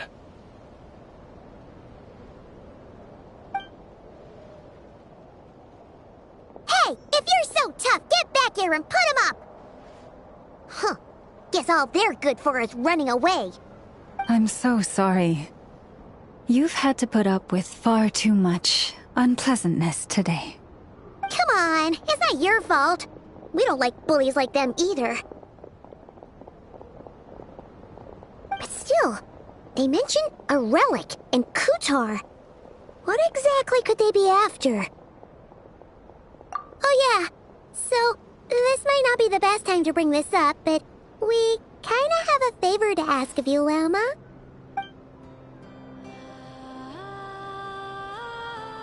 I see. So your questions concern the sacred relic too. Please, do not hesitate to speak your mind. Unlike those insolent intruders, you walk in the moonlight with open hearts.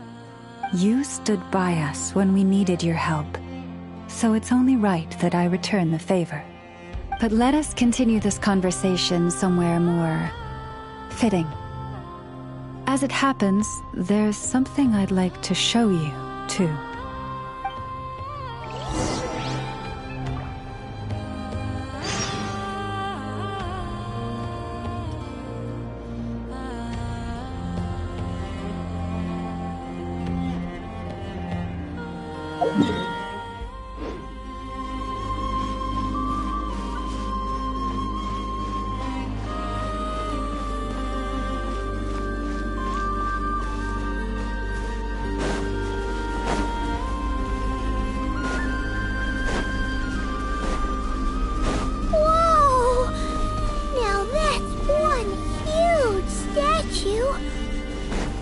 This is the statue of our goddess, the Moon Maiden Kuthar.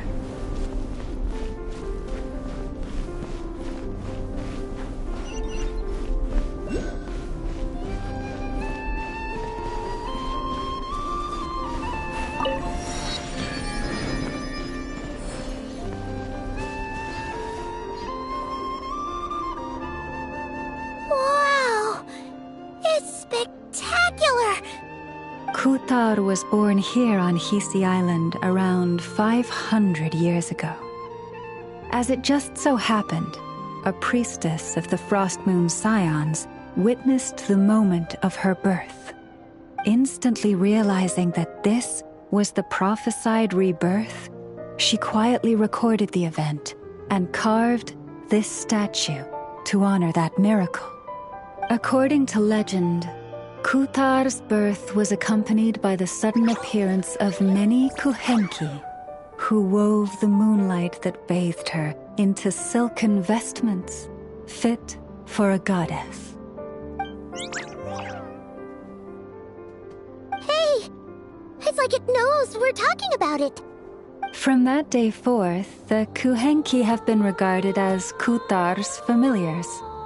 Some believe that their habit of guiding travelers to hidden treasure stems from an instinct.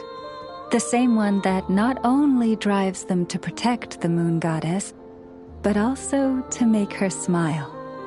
After all, according to the records, Kuthar always looked lonely as she gazed up at the distant moon.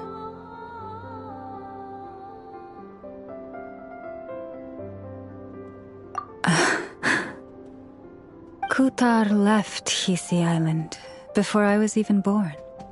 According to the previous moon chanter, the goddess was angered by our people's greed, and that is why she left us. Where did she go? No one knows what happened after she left. But just a few months ago, after those 2 ancient moon's remnants fell from the sky, she was spotted on Hisi Island once more. And the Fatui have been harassing and threatening us ever since. Judging from what they've said, our moon goddess is actually their missing harbinger, Columbina, the damselette.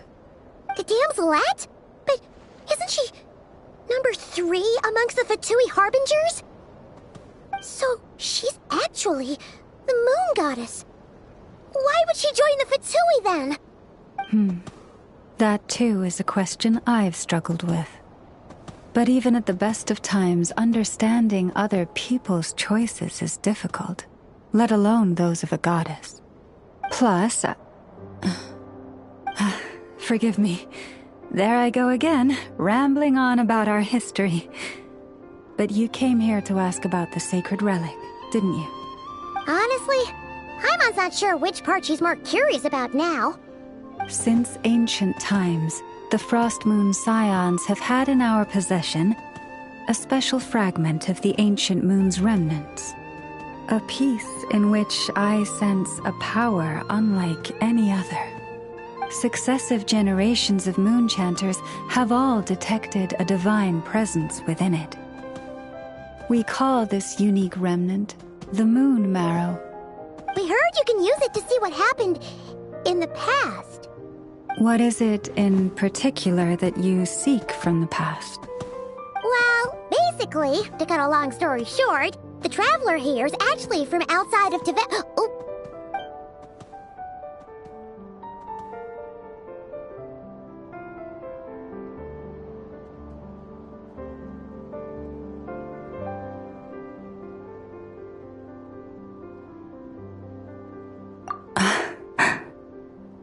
Thank you.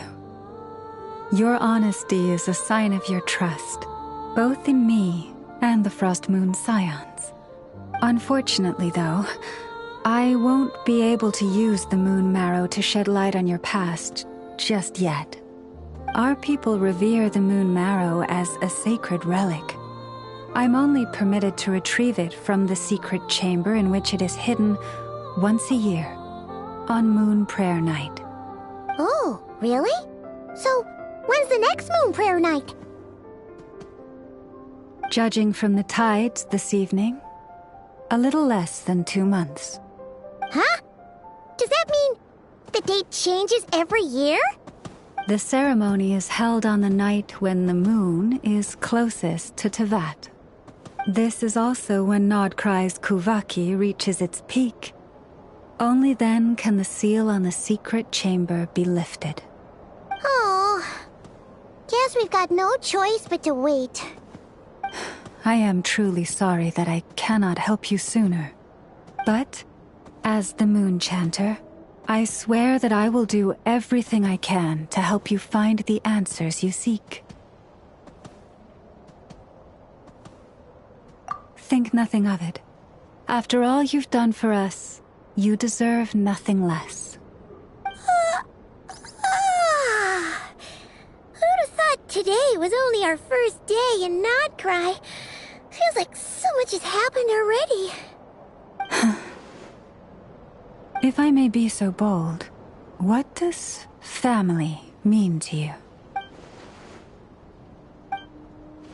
If you are aware of something, a secret that could hurt your family, would you be honest with them, or try to hide it?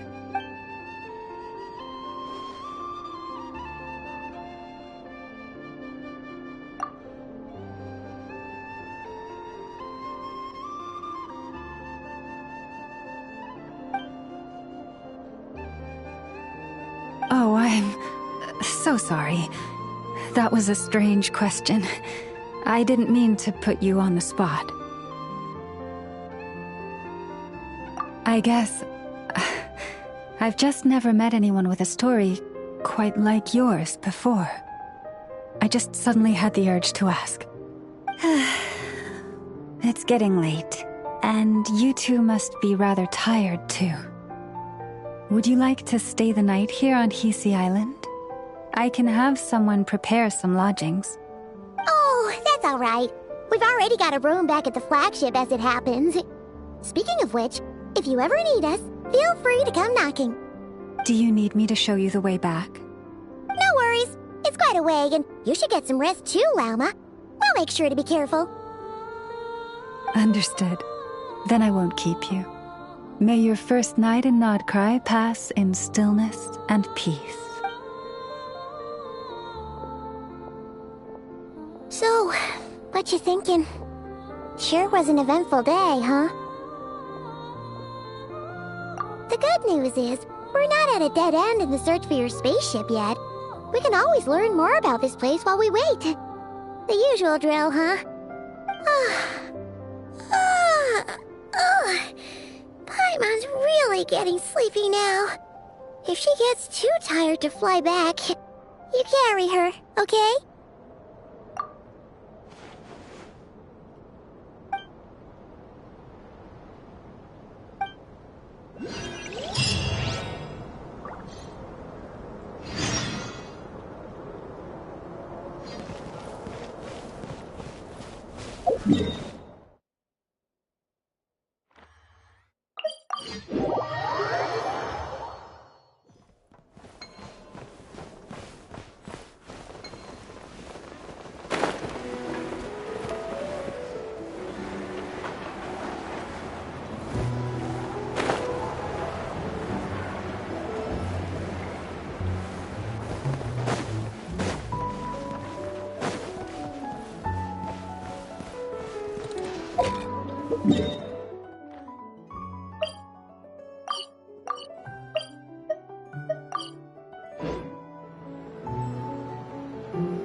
Just one more helping.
Hey, what are you doing here?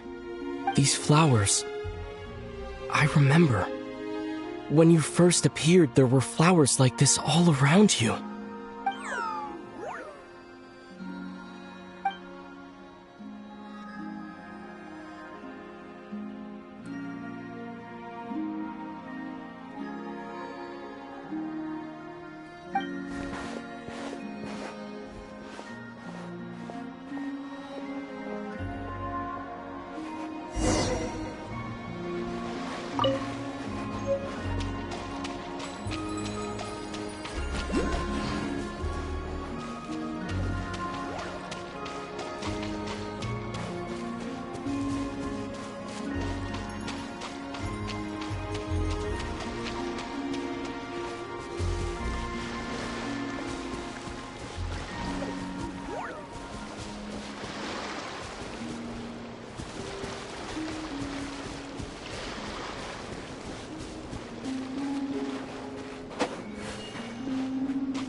Who goes there? How did you get in here? I am but a passing traveler. I followed your song here. I'm very sorry if I've intruded. A Kuhenki. She brought you here.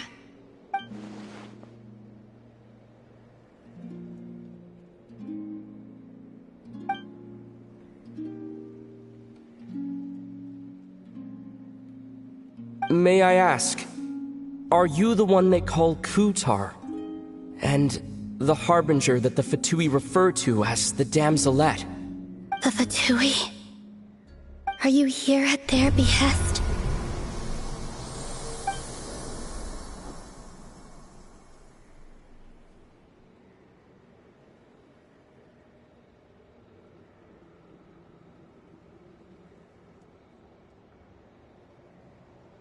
Please, don't get me wrong. I have no intention of doing anything for the Fatui. I just wanted to ask you about Krai and the moons. The moons? Do not believe in what you can see. What truly matters is what you cannot.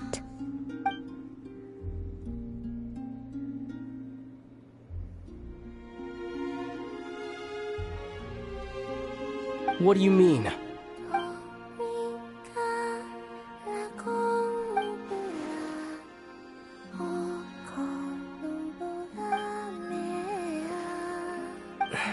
Listen, I'm the Traveler. I'm on a journey through the nations of Teyvat. Hello.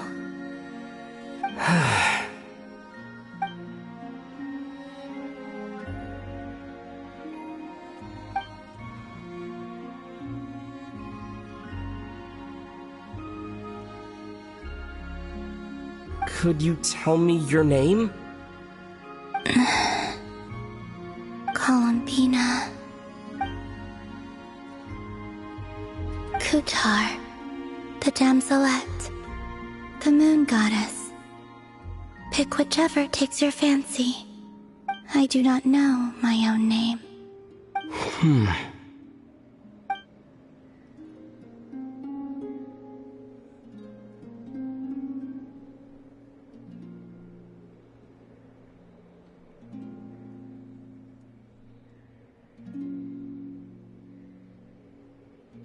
Then, Columbina.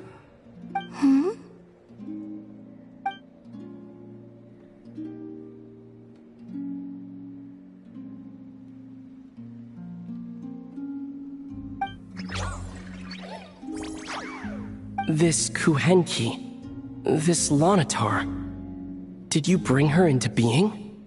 Come here, little one.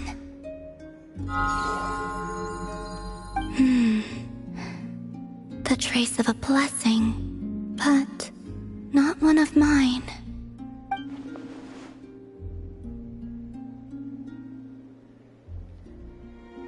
People always assume I can do many things. Assume I have done many things. But I haven't. All I ever wanted was to.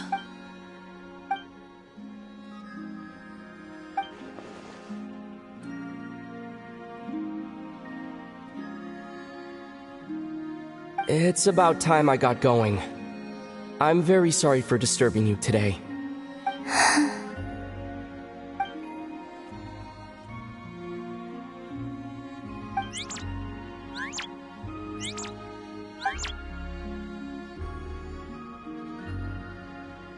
Columbina, that Kuhenki.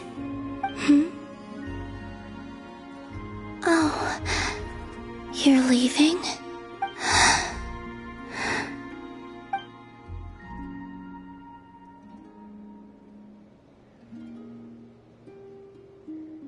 Go then.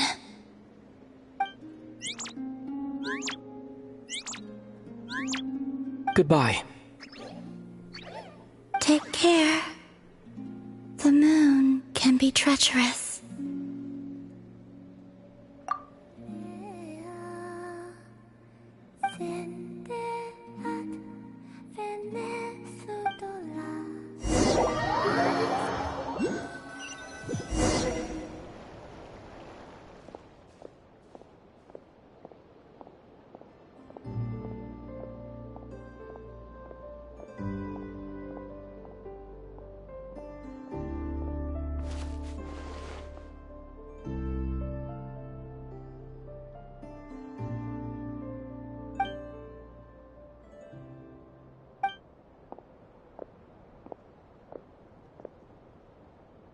Wait, is that... Lumine?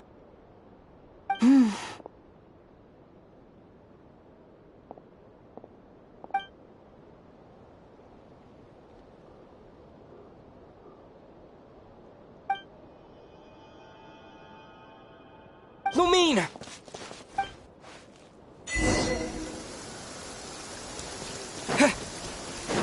Lumine!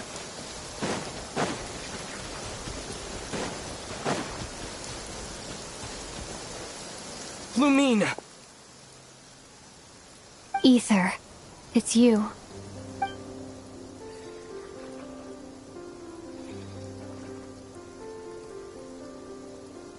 Why are you here on Hisi Island?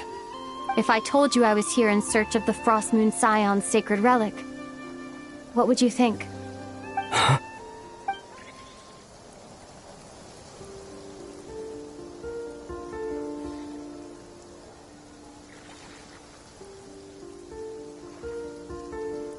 Are you also here to uncover the truth about our past? That's right. What happened to us in the past, how we came to Teyvat, why our spaceship crashed here. There are things I want to know too.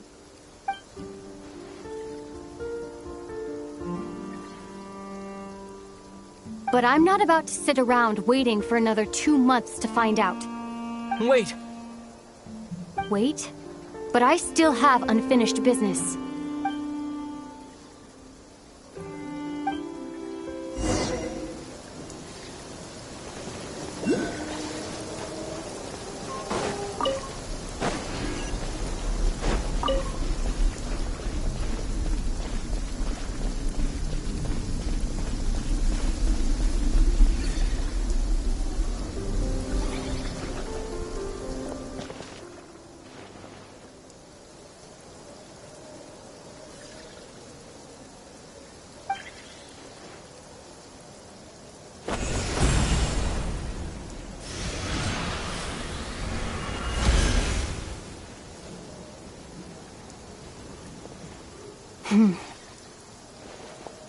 Hold on a second. What's wrong? That's the Frost Moon Scion's sacred relic. We can't just... Use it to get to the bottom of all this? We should at least get their permission. You barely even know her, yet already you hold that moon chanter in such high trust. What do you mean? She told you that the seal can only be broken on Moon Prayer Night, when the flow of Kuvaki is at its peak, yes? You heard all that? Watch this. Huh? But... Get it now? She's been stalling for time. As long as the statue's base is imbued with sufficient power, the secret chamber can be opened at any time.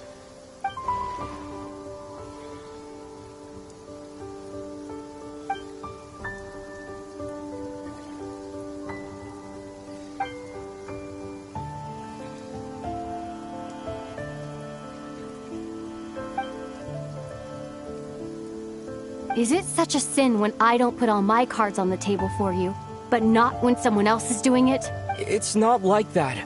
Is it? Lumine, you've got it all wrong. This whole time, I've wanted to ask you, what happened to make you like this? I admit, I've been having trouble accepting it, but after all this time apart, I've finally come to terms with who you are. Willful side and all. I trust you. I still do. Through all the worlds we've traveled, you've always been there by my side. If there are things you can't explain yet, I can wait. While the journey goes on, I'll wait as long as it takes. Until the day you're ready to talk. Ether.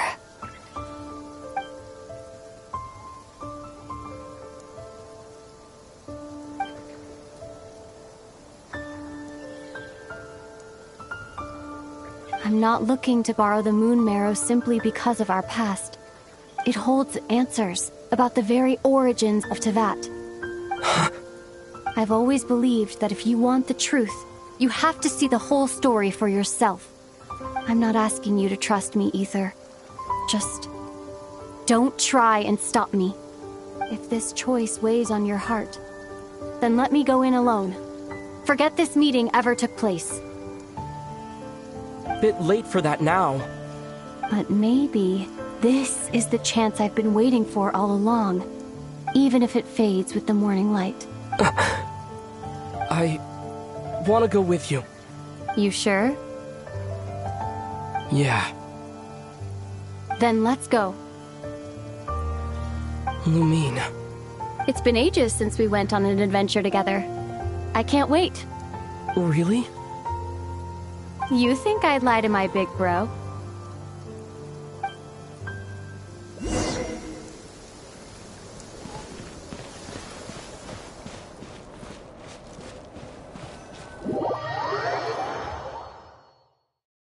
From what I understand, the path ahead is likely to be full of trials and challenges. A deterrence against intruders, and a test for those who truly seek entrance. I doubt the two of us will have any problems. I agree. Still, if we get separated, things could get tricky. Best we move together and watch each other's backs. Even the sound of your footsteps takes me right back. As a warrior, as a traveler, as my big brother.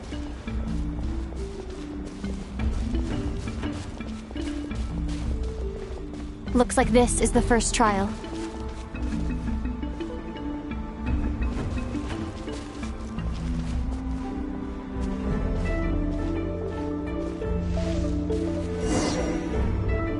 Ether, do you understand how Kuvaki works? How it exacts force through push and pull?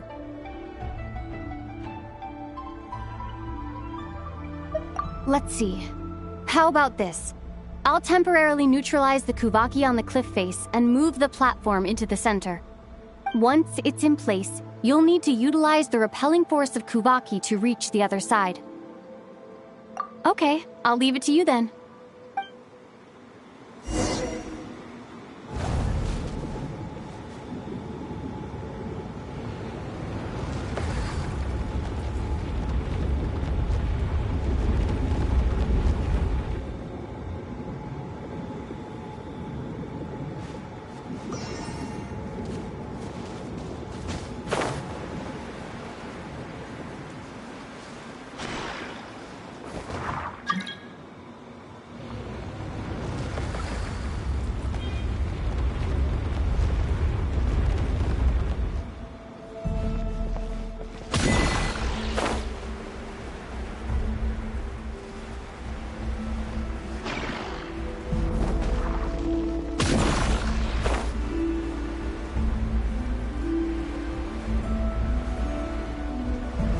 should help Lumine get across.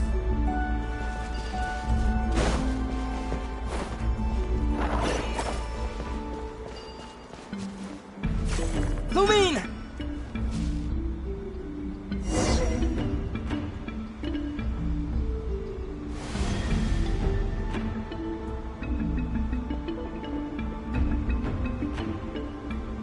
We make a pretty great team, huh?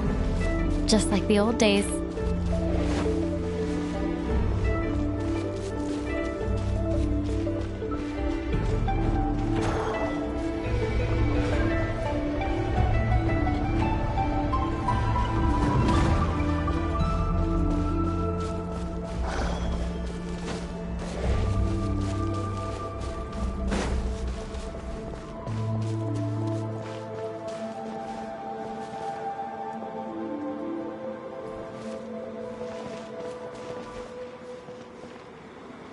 A wide open space. Must be in for a fight.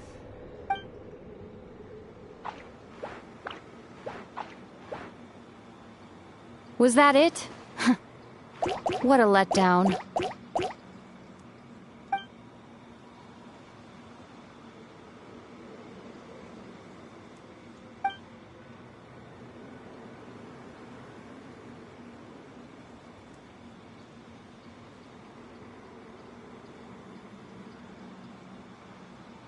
Ether.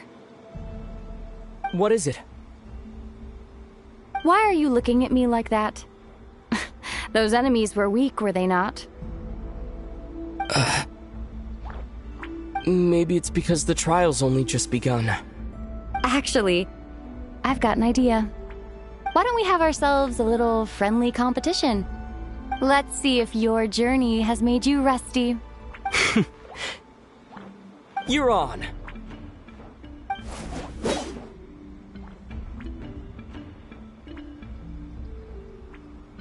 I won't lose to you, Lumine. If memory serves, I used to come out on top more often than not. You sure you're alright? Seems your memory's slipping, Lumine. Save it. We'll know who's stronger soon enough. Let's see what you've got!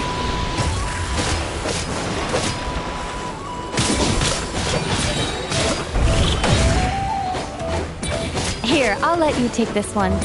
But next time, I won't be so nice.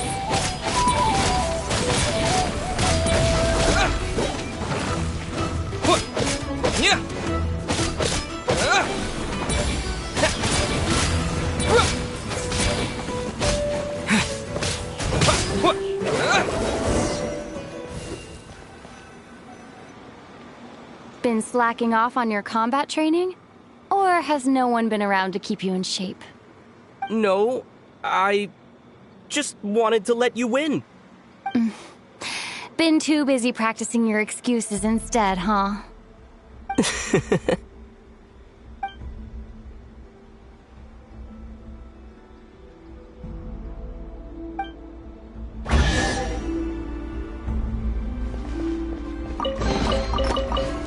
Let's keep moving.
What is this place? No sign of any monsters. Feels like a ritual site. But something's missing. It's ahead. Inside that thing that looks like a mirror. I can feel it. But maybe it's sealed within. Can you open it using Kuvaki? Apparently not. Do you think it might have something to do with the Frost Moon Scion's bloodline? Lumine? If this is about strength of blood, what could possibly stop us? Let me give it a try. Why don't you check around for other clues? Sure.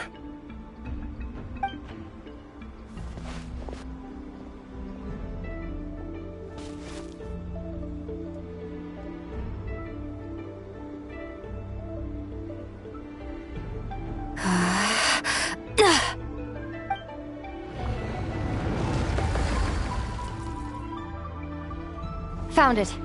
This should do the trick. Okay.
Yep, that got a reaction. That's one down.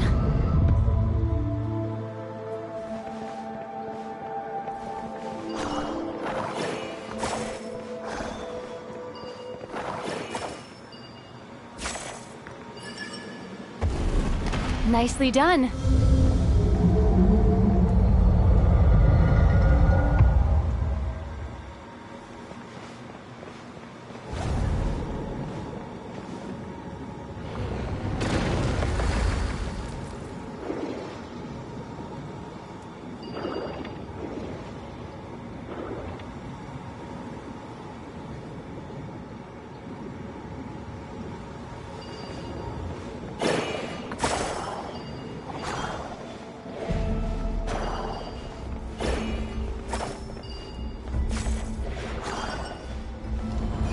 You've got this. One more to go. Good work, Ether.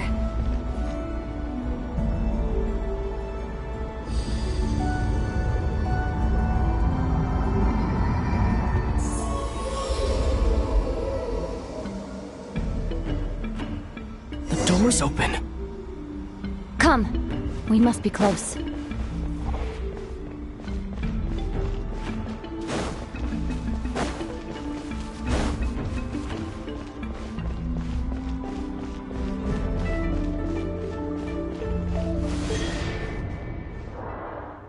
Stay on your toes now. Have you considered that I might be the more experienced between us? Is that so?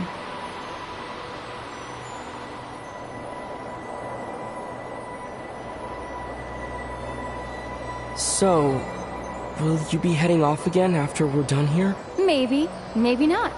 Another cryptic response. Don't worry about things that haven't happened yet.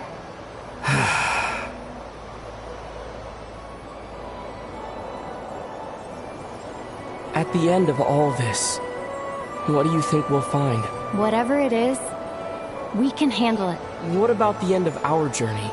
That's not something we need to worry about right now.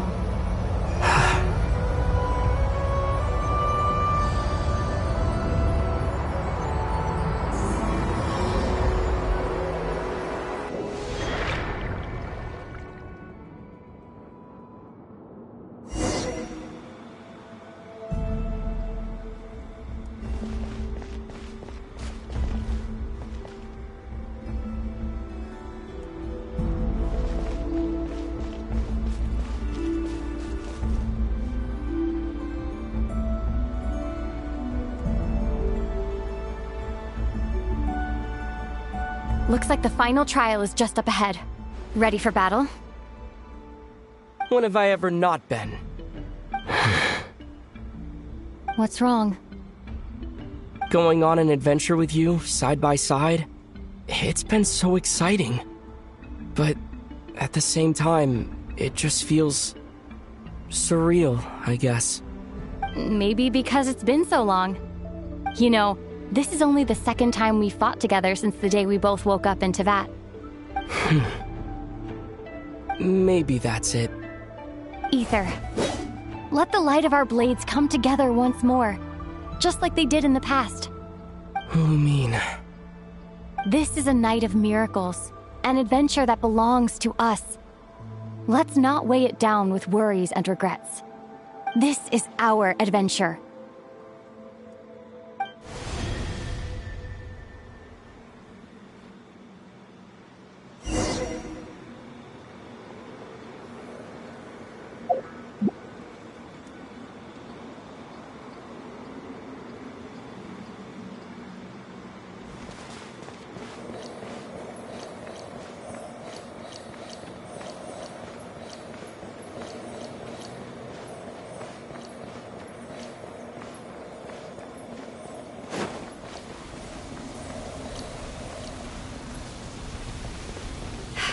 Here goes nothing. Prepare for battle. Stay focused! Dodge its attacks! Don't forget to heal yourself! Now's our chance!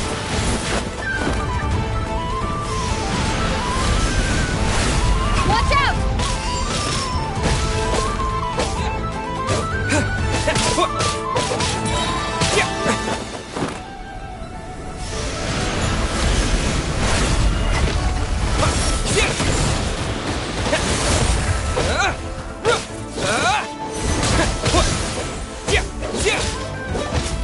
Stay focused! Dodge its attack! Time for the finishing blow!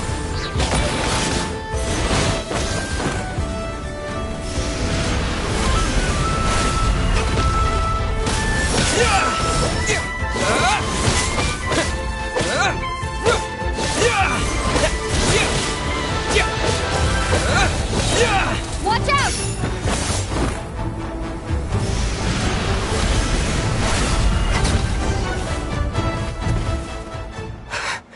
It's over. Nicely done. Flawless execution. Couldn't have pulled it off without your backup. Not too shabby at all. As for what you were saying, yes, I should have come to see you earlier. Or at the very least... Spent more time with me going on adventures like this. Something like that. Instead of just running off and expecting you to follow my trail. Wait a sec. That's not an official apology, is it? That goes without saying. Come on. Time to claim the treasure we came for.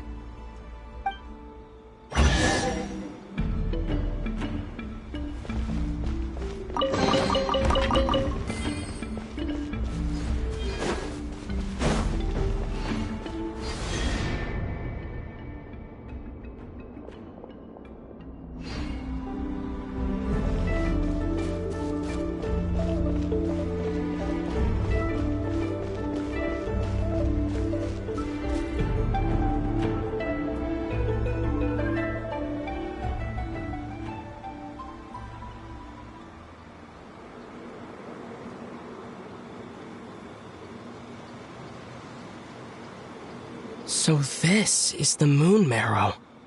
The treasure we've been after. All right. Go get it for me, Ether. It belongs to me.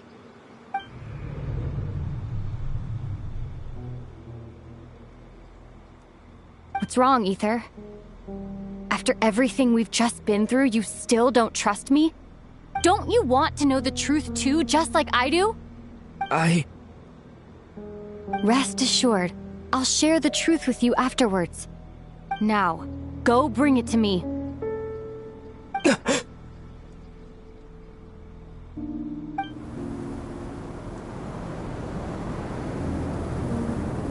What's going on? Where did this fog come from? Lumine!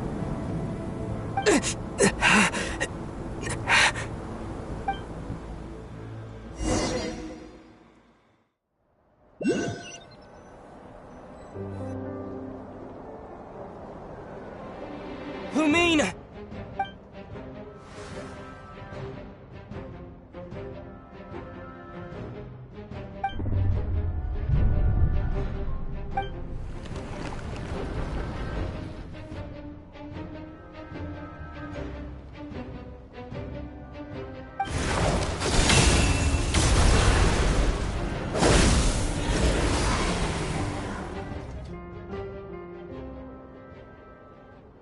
Lumine!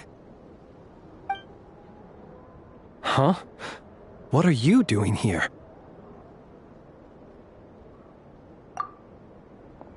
Yes, we ran into each other at the flagship this afternoon. I'm honored you still remember. Are you looking for something here?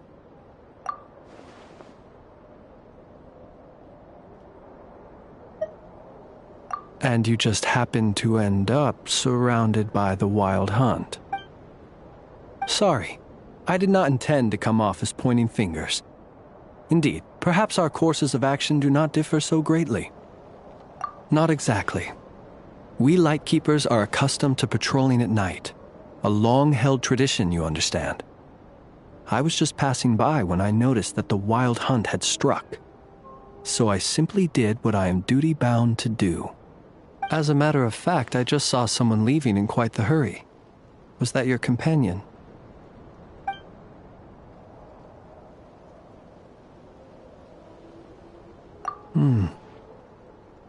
Perhaps I should take my leave now. After all, my patrol isn't over yet. Krai is a dangerous place to be at night. I'd advise that you head back soon as well.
Woke up and saw you were gone, so she made you a cup of berry juice to help you sleep.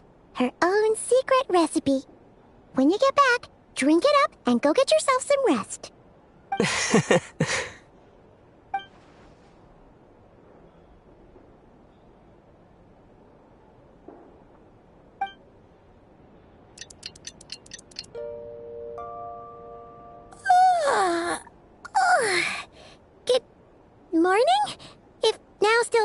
morning. When did you get back last night? Did you sleep well?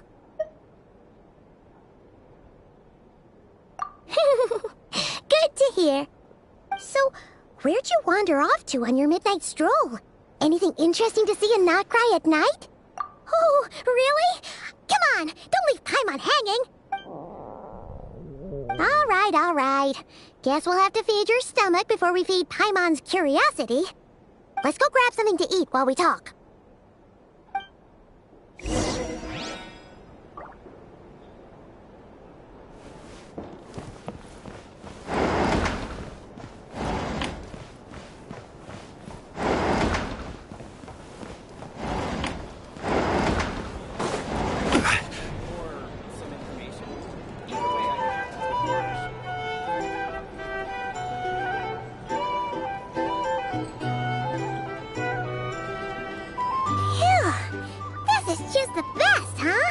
Free food, free lodgings.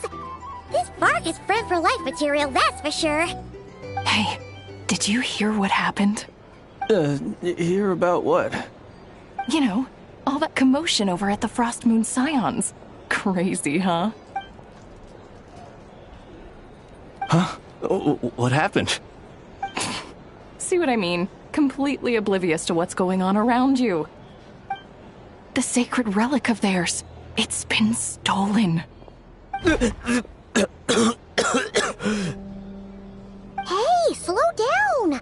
Paimon knows you're hungry, but you don't have to worry about her stealing your food.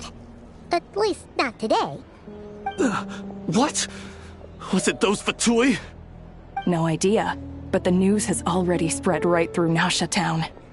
What did their high priestess... what did they call her again? The moon... something... Anyway, what did she say about it? What could she say? She's the one who discovered it was missing.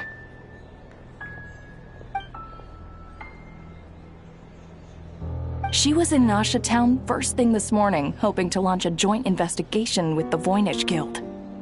Whoa! Did you hear that? Lauma and the others, their sacred relic's been stolen! Who in Teyvat would even have the nerve? Paimon bets it was that bunch of good-for-nothing, rule-breaking, troublemaking Fatui!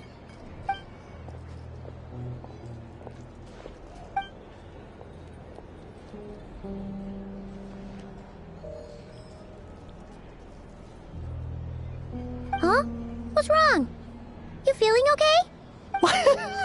A joint investigation? Good luck getting any takers. Unless there's some reward or business opportunity to sweeten the deal. Same thoughts here. So just a few minutes back, she switched gears and headed over to the one place that might actually be able to solve this. The Curatorium of Secrets. Ah! You scared, Paimon! What is it? Huh? Okay, just... Hey! Paimon's not a baby, you know! Quit pulling her arm! If you want to negotiate prices, fight on the flea market.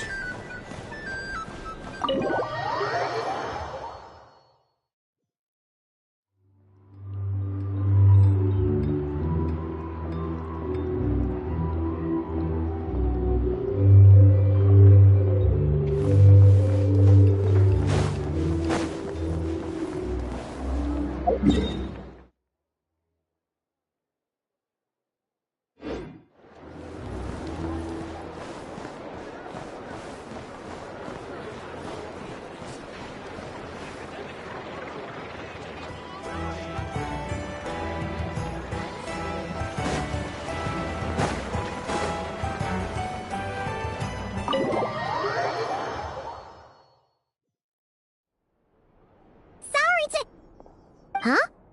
There's no one here. But didn't they just say Lauma came this way a few minutes ago?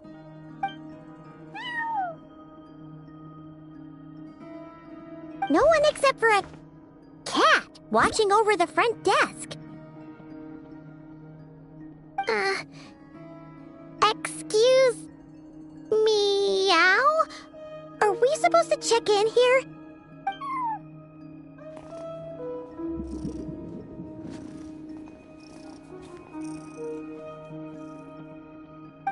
idea what that means. Is this Lauma's personal receptionist or something? Pretty sure she'd be the only person who could actually understand it.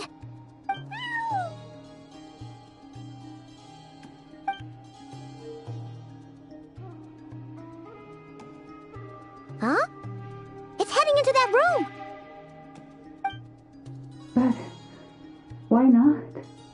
Like I told you already, that's just... Huh? Another client.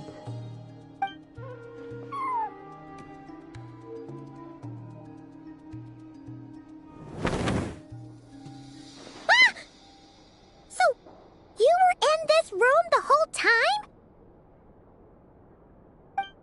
Something I can do for you? Traveler. Paimon. Oh, you're acquainted then? Yes. They visited Hisi Island yesterday. We had dinner together. Allow me to introduce you. Traveler, Paimon. This is Nefer, boss of the Curatorium of Secrets. Pleasure to meet you. They are travelers who arrived in Krai just yesterday. Greeted by the birds and beasts of this land, they are kind-hearted souls who walk in the moonlight's glow.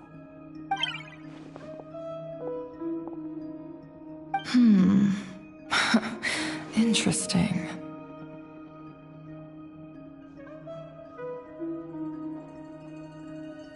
Thank you, Lauma, but you need not have introduced them. They are great heroes, renowned throughout the nations beyond our borders. Oh, really?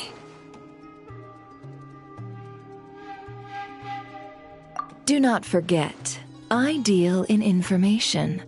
Just because most people in Krai pay scant attention to foreign affairs, that does not mean the same goes for the Curatorium of Secrets. They're the heroes everyone was talking about before. The ones who saved Natlan during the Abyss crisis.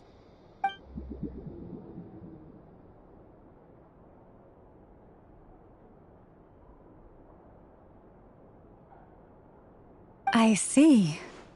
We Frostmoon Scions seldom leave our domain, so I had not heard of your heroic deeds. Please, forgive my ignorance. It's no big deal. We were hoping to keep a low profile anyway. If we had to list all of our titles and good deeds, we'd be talking till sundown, and then some. Huh? What's wrong? Still not feeling great?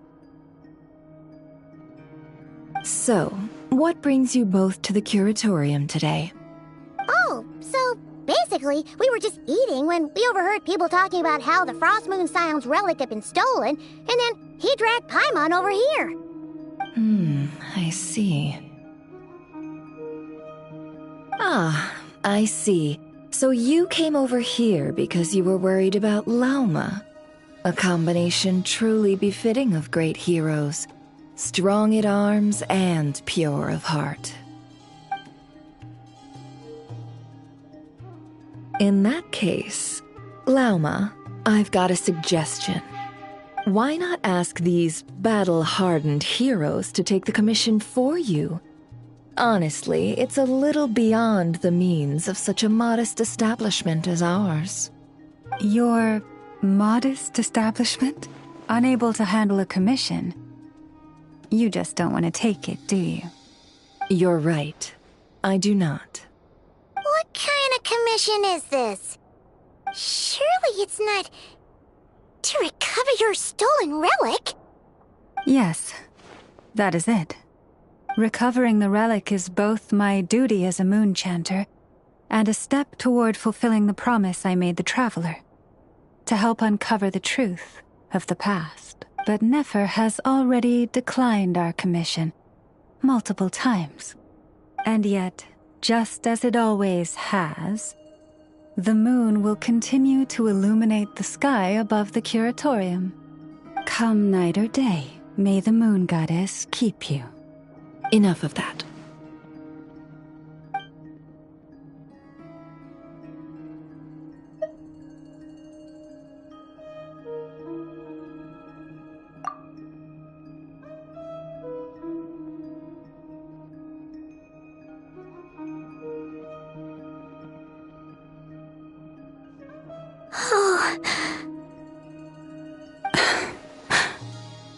So, according to him, he never came into contact with the relic.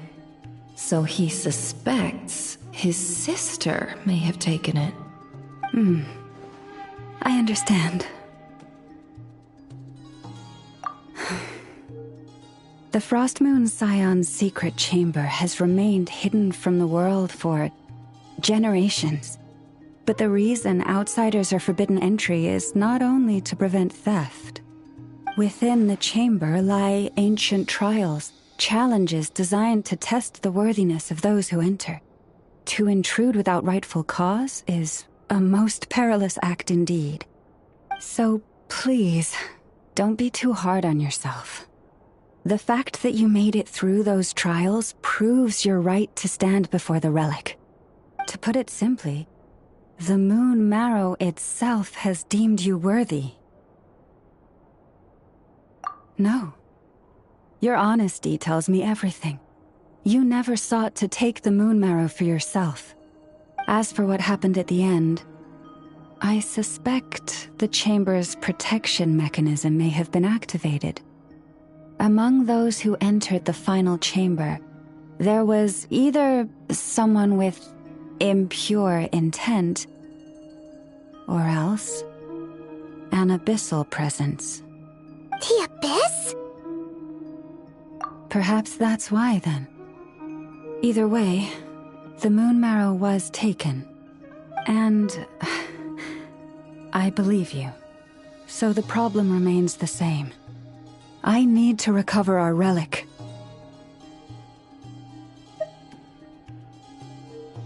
See? Didn't I tell you it would all work out in the end? But before everyone starts celebrating, forgive me for asking just one more thing.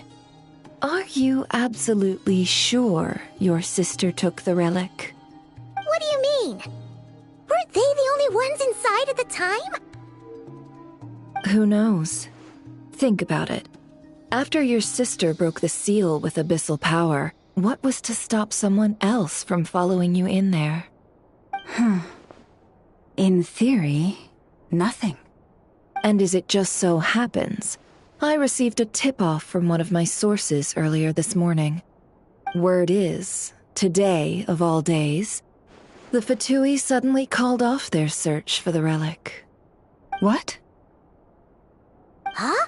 Why? Well, either they woke up this morning and suddenly decided they'd lost all interest, or...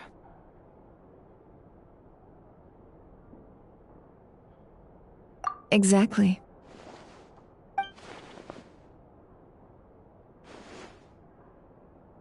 Are you wondering if your sister might be in cahoots with the Fatui? Which is why I asked, are you absolutely sure your sister took the relic? Or to put it another way, do you really know your sister?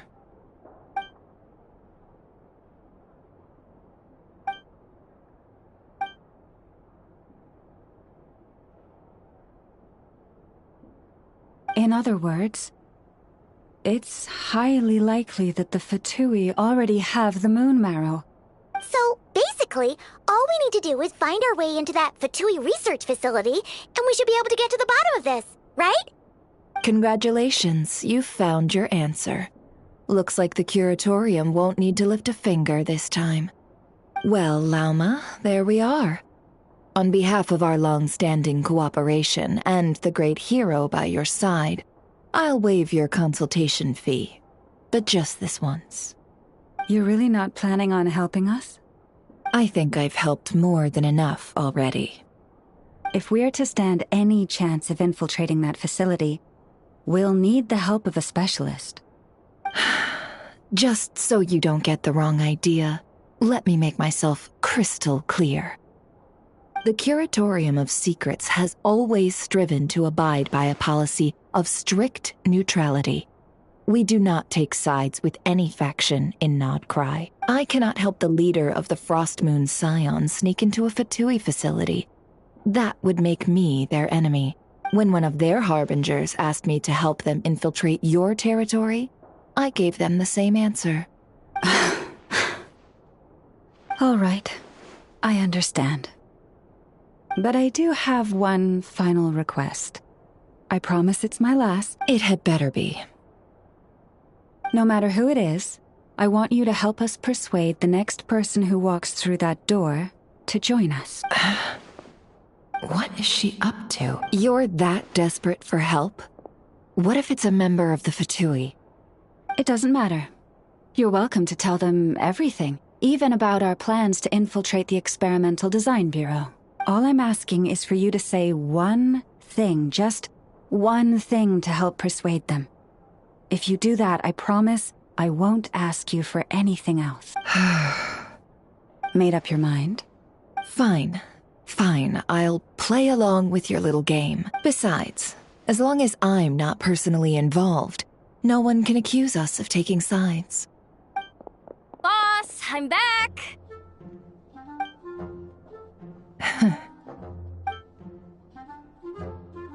You won't believe the luck I've been having today. Remember you sent me to find that runaway cat, yeah? And you said I'd only be back after dark?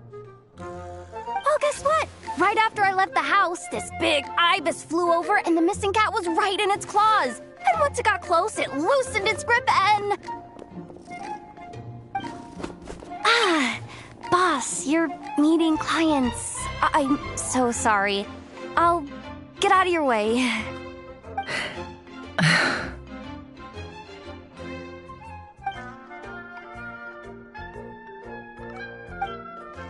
Yehoda, dear, come here. Huh? Me? Is something the matter? Oh, hi there. My dear Yehoda, I have a request. Yikes! Why does the boss sound so scary? Did I do something wrong? Would you be so kind as to accompany these 3 delightful clients of ours and help them infiltrate the Fatui's Kuvaki Experimental Design Bureau? What is going on here? Boss usually just says things like, hey, go do this, or you, go take care of that. Why is she being so scarily polite? And wait a sec, the Fatui's research facility? That's basically a death sentence. Made your mind up yet, my dear?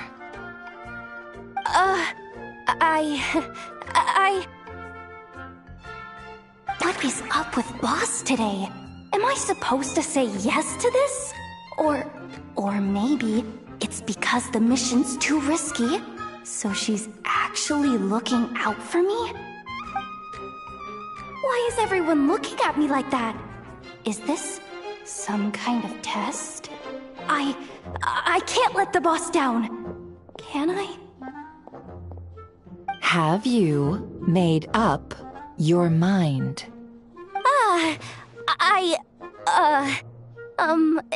That's... Sure, why not? Really? You really don't mind helping us? Huh? Oh, yes. I mean, no. Of course, I guess I do. Oh, thanks so much! We owe you big time. On behalf of the Frost Moon Scions, too, thank you, Yehoda, for your help. What the? Seriously? What just that? Why does the boss look so fed up? Oh no. Was I supposed to turn them down? All that mentoring, time spent teaching her how to deal with different factions. In one ear and out the other. Never. You got what you wanted. You promised that was it. I know this goes against your principles. I won't forget the favor. Trying to get me to change my mind now? Of course not. I just wanted to say thank you. So, thank you. Oh. Yehoda, we'll leave the planning to you. Let's discuss the details elsewhere. Huh? Oh, okay.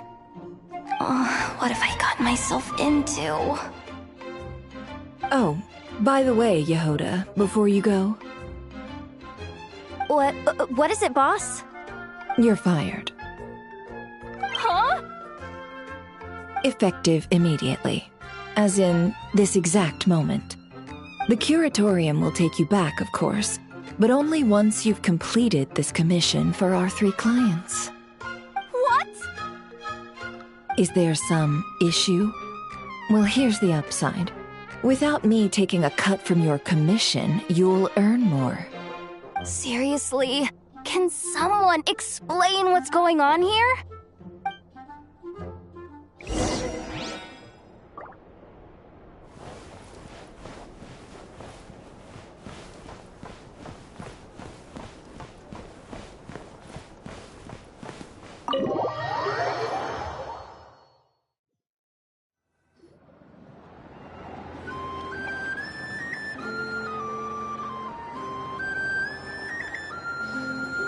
Are we sure Yehoda's alright? She looked totally crushed just now. She'll be fine. She's just in shock. But one thing's for sure. The Curatorium's professional standards are beyond question. The fact that she only requested 1 day to prepare says it all. As an apology, I'll ask my animal friends to help her out more often in the future. Also, thank you for being honest with me. It means a lot.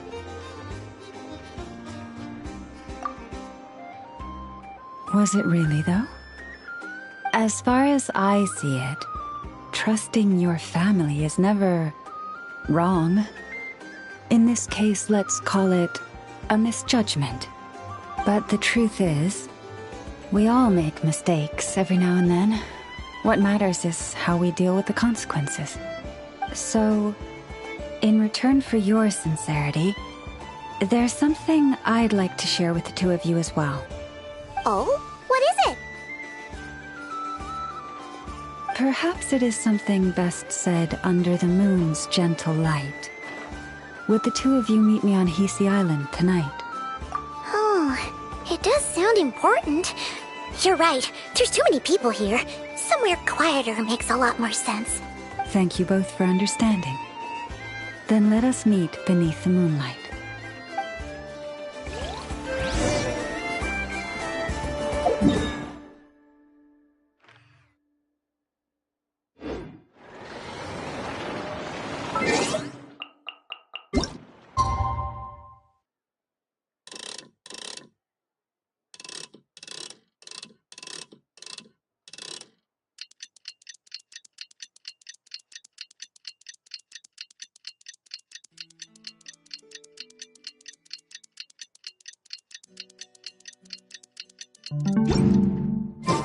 It's about time, and the moon's already up.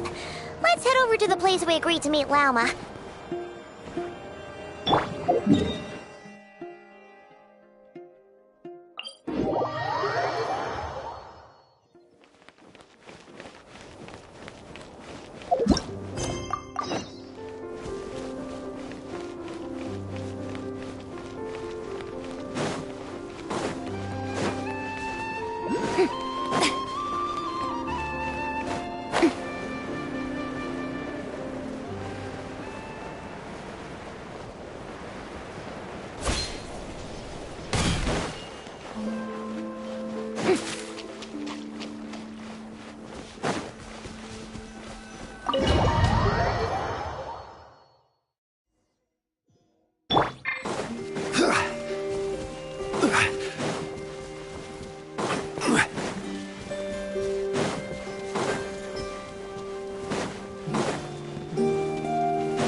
Praying?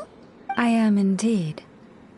For the moment I was born, my people exclaimed, "Behold, eyes like the moonlit tide, antlers like the crescent moon, and blood that glimmers silver as the moon's reflection." From as far back as I can remember, I was revered as the frost moon's emissary and the moontide maiden. The first words I ever learned were prayers to the Frost Moon. The first gestures, those of our sacred rites. Wow, that must have been tough. Back then, I didn't know any better. It all just seemed so natural. The Frost Moon Scion's bloodline has long since begun to run thin. Nowadays, even those of us with antlers are few and far between, let alone those attuned to the power of Kuvaki. But I...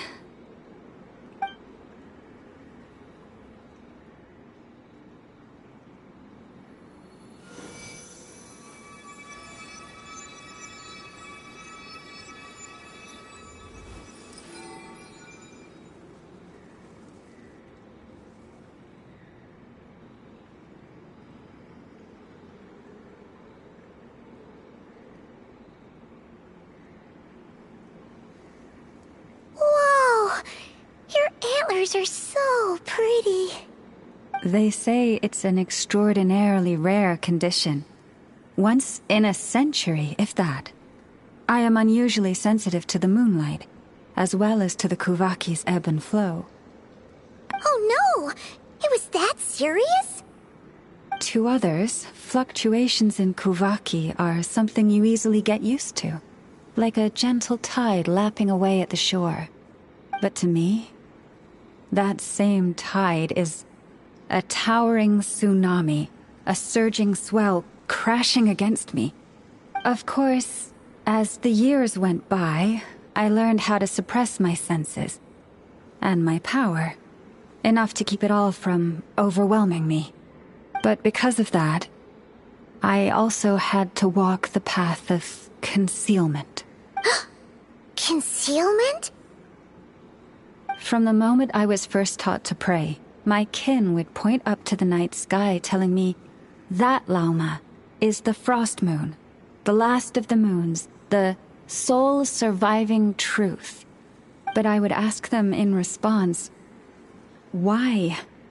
Why can't I feel anything from it at all?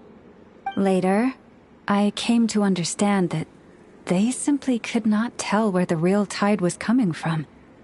They couldn't sense it. The true moon, beyond the sky's veil.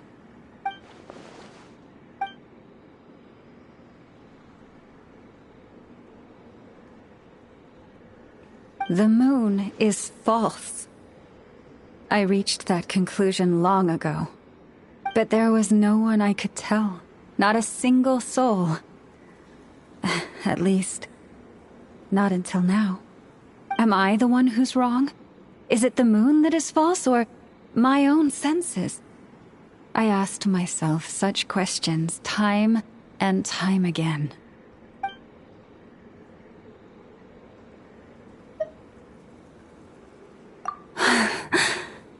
Thank you. When you called yourself a descender, I had a feeling you might be able to confirm what I had always suspected. And now that you have, it's exactly as I imagined. I feel relieved. Oh, Paimon kinda gets why you couldn't tell anyone now. It's not easy to change people's minds on something they've believed for hundreds of years. That's what I meant by concealment. I knew too much, so I had no choice but to keep my people in the dark. Every prayer I offer feels like a lie to keep myself going.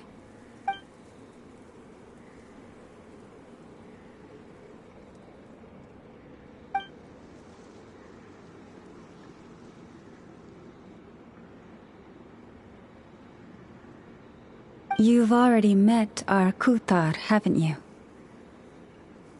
Huh? When was that? And more importantly, when were you planning on telling Paimon? Ah, no wonder. What did you think of her?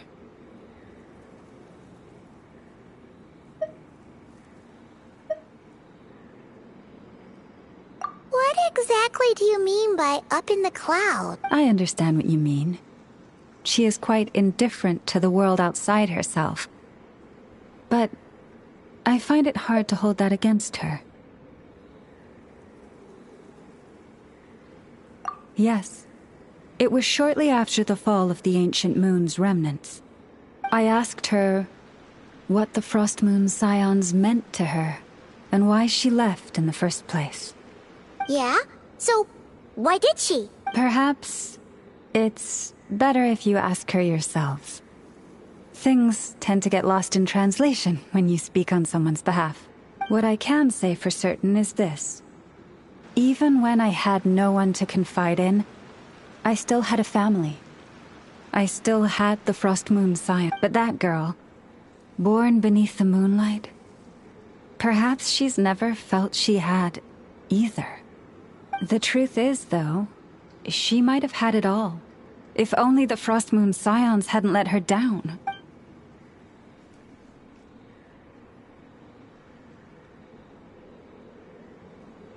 The Frost Moon Scions now walk a path of error. They offer their prayers to a false moon, and to a goddess who can no longer answer them. I want to change all that, but with the Fatui closing in on us day by day, the Frost Moon Scions must stand united, now more than ever. Lady Lauma! Lady Lauma! Cappy? Has Kadena's condition deteriorated again? Traveler, Paimon, we'll have to continue this conversation later. We'll come too!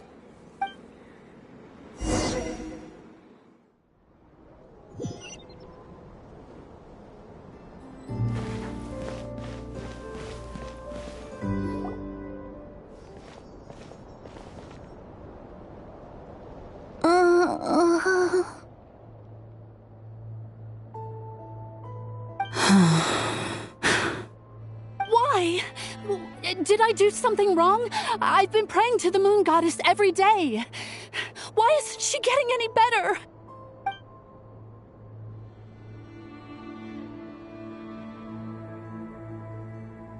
Cappy, I need you to wait outside. I'm about to start her treatment.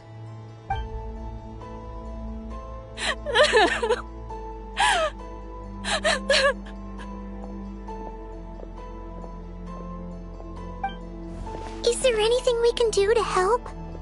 Just don't be alarmed by what you're about to see. And please, don't let her mother see it.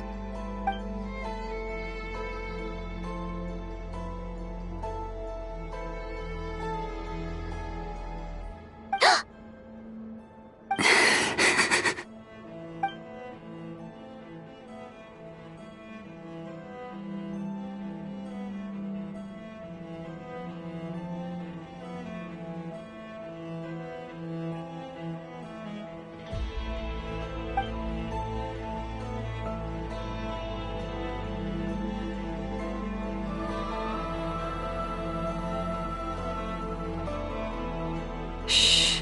Please. Help me keep this a secret. She looks much better now.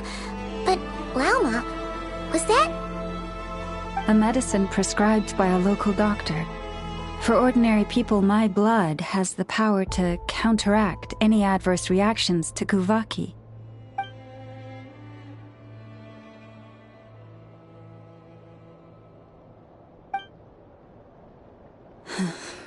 So, now you know another of my little secrets.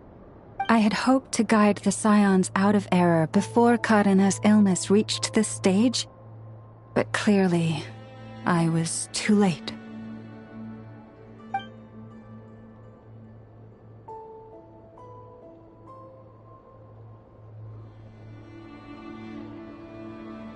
My life is as hidden from sight as the far side of the moon. Yet people only look to the bright side for guidance. If the day ever came when the two sides were reversed, could they truly accept it?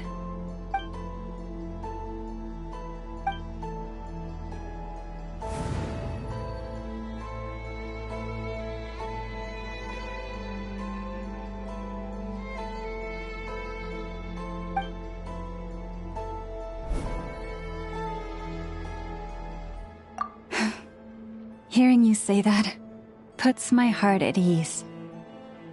Mm-hmm. And if there's anything we can do to help the Frost Moon Scions, just let us know. Our priority, right now, is reclaiming our relic from the Fatui. But I now understand that the day I will tell everyone the truth is no longer far off.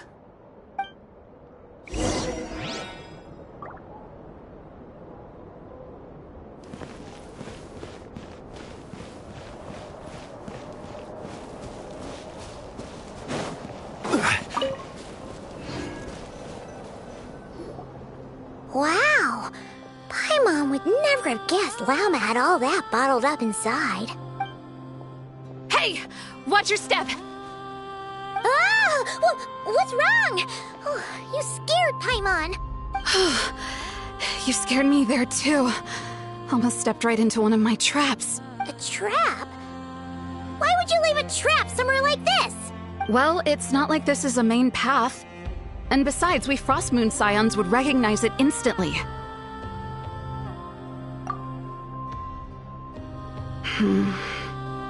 Alright. You don't seem like you're with the Fatui, so I guess there's no harm telling you. Lauma asked me to set up these traps to keep the Fatui at bay. Oh! Come to think of it, their 3-day ultimatum is almost up now. Yes. Hopefully they'll back off when they realize we won't go down without a fight. Oh, you've done a lot for the Frost Moon Scions too, just like Lauma.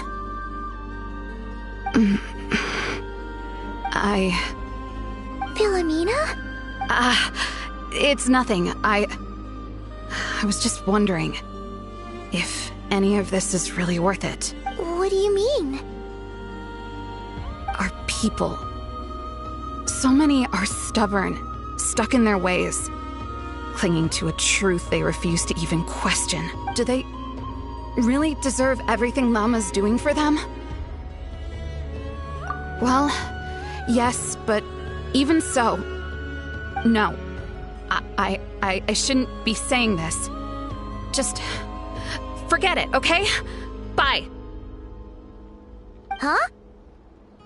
Why did I say all that?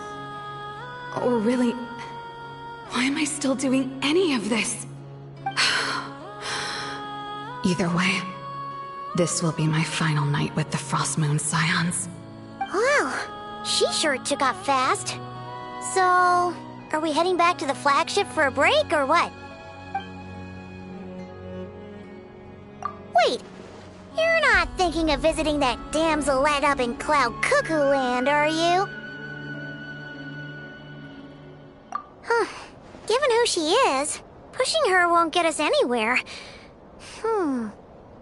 Hey! Why don't we... Let's bring her something tasty! If she doesn't want to talk, we'll have to win her over with food. Hey, no harm in trying. At the very least, it shows we're trying to be friendly. Let's see... How about Ineffa's 9.12 out of 10 berries and fried meat, the Frost Moon Scion's boon of the day, and one of your signature dishes? Your choice! Should be a good mix of meat and veggies. There's bound to be something she likes.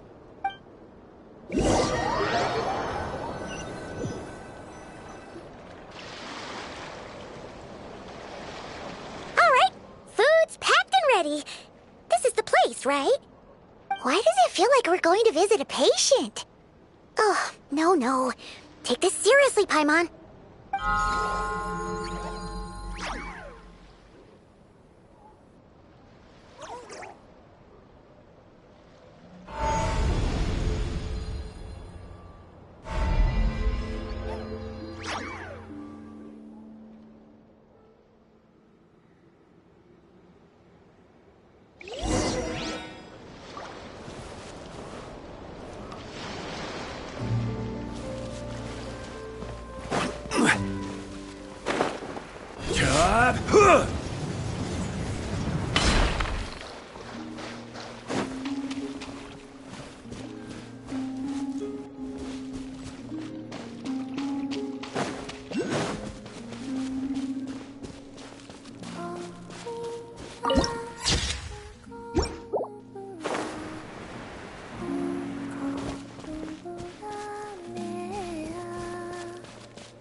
Remind me, who are you again?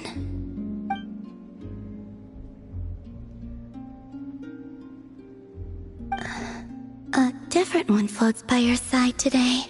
A different one? What's that even supposed to mean? Ugh, there goes Paimon's perfect conversation starter. Hi there! Paimon is Paimon, and this is the Traveler.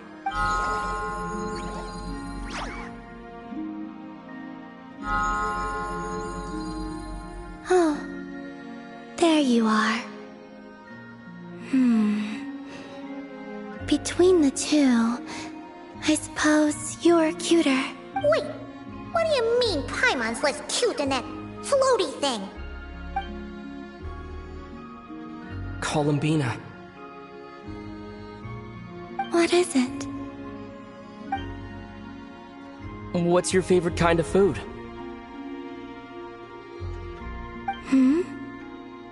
Is this a treat? Or an offering? Let's go with treat. Anyway, this is all the Traveler's cooking, so please, help yourself.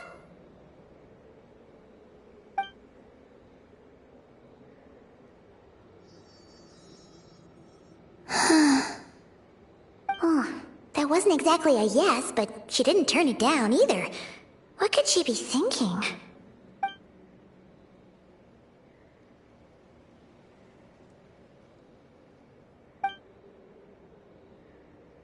So, what do you want to ask? Hey, she's actually playing along! Quick, now's our shot. You know the moon in the sky isn't real, don't you? I know there is only one moon in the sky. It is simply that some can see it, and some cannot. What does it mean to you? The missing prologue. What?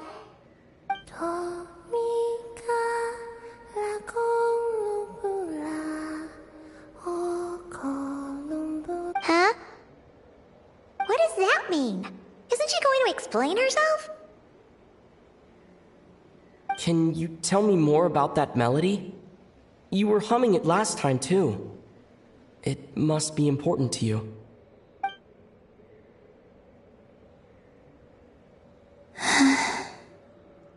It is all I remember from the moment of my birth.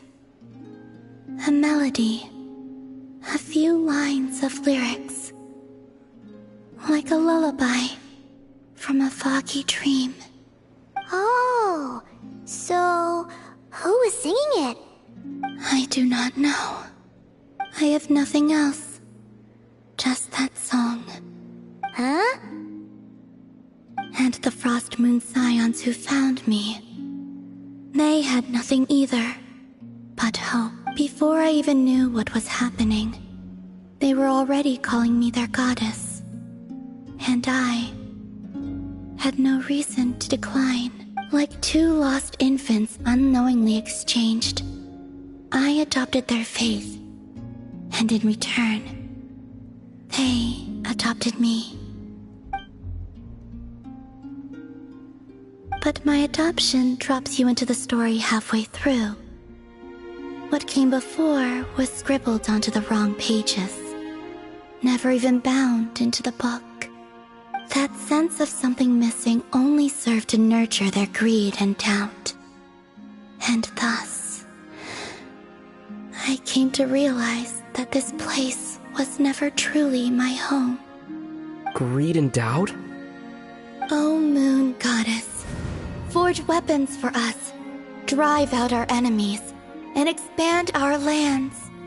O Moon Goddess, heal our wounds, ease our suffering, grant us strength. They asked for everything, and I obliged. until the day came when no answer could be given. If mortals can turn to the gods when they are powerless, then who do the gods turn to when they have nothing left to give? You've got Paimon there. In those days, the Frost Moon Scions cared more for faith than for truth. Reality rewrote the sky in words I could not understand. I did not want to read a tampered version, so I simply stopped looking. The real beginning of my story lies up there, on the moon, forever beyond my reach. Like a message carved for blind hands, sealed away where no fingers can find it. Huh. So that's how it is.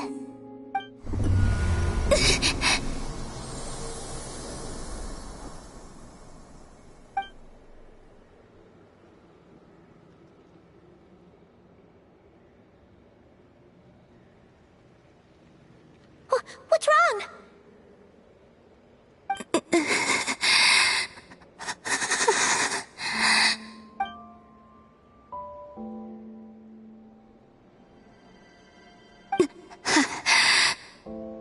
You should go. What, now? But you really don't look well. Did something just happen? Is there anything we can do to help? No. Aside from answers, I have nothing else to give you, and this is the price of running away from home a second time. Running away from home?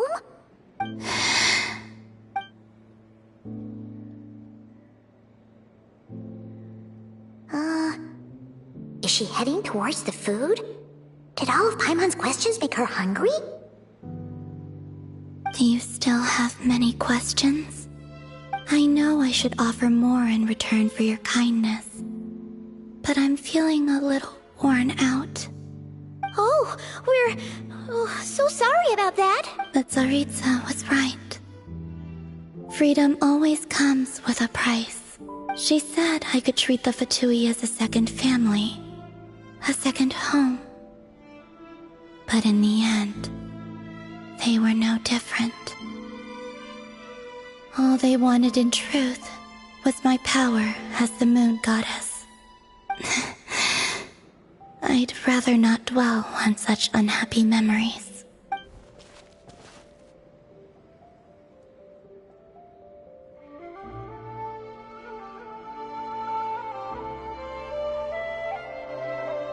I have fulfilled my promise to the Tsaritsa, though it has used up much of my power.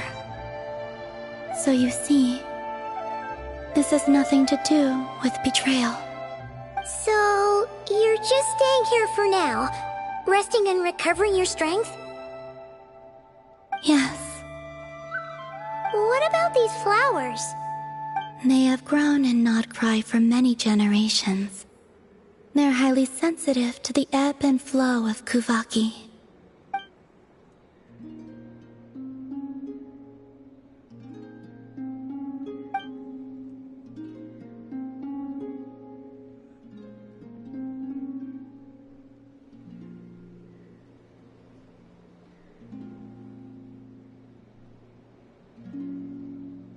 At times, I thought about using that relic the Frost Moon Scions had hidden away. I could sense the power within it. But going out is such a hassle. People might see me, and I promised Lauma I wouldn't show myself to anyone.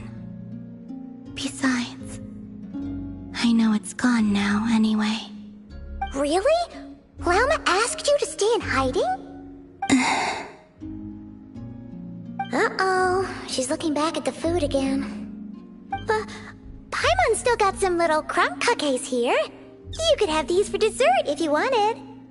Lauma said she wishes to change the Frost Moon Scions, which is why she asked me to stay out of sight.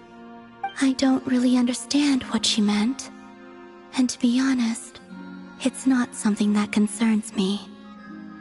But I wasn't planning to see anyone anyway.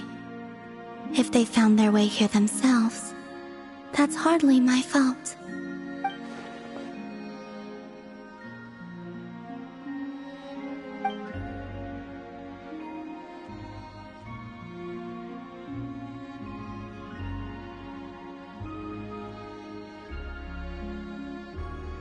Lauma, the Maiden of the Grove.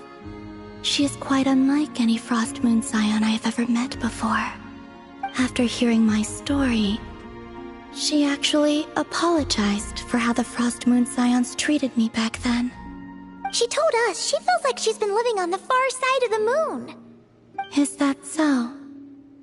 I actually got the opposite impression. She's been keeping her true power hidden away, afraid that people might be dazzled by its brilliance, and that they'd no longer be willing to look her way.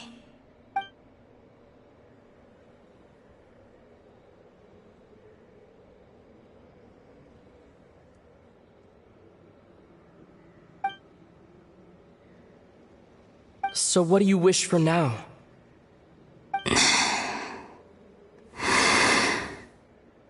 I wish to return to the moon, to the home where my story is written.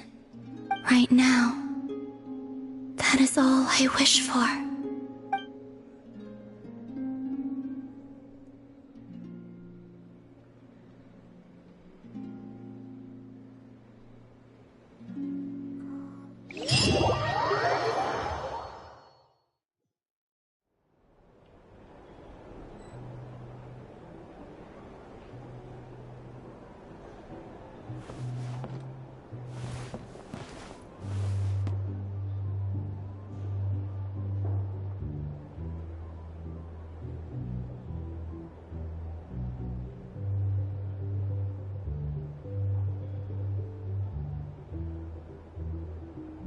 Osmanthus wine tastes the same as I remember.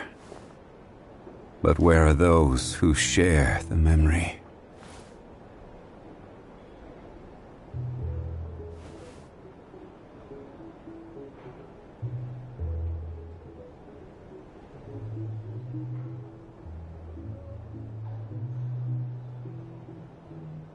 Boats are made for transferring commodities back and forth. And those that come across Liyue tend to stay a while. So it is where many things come to settle.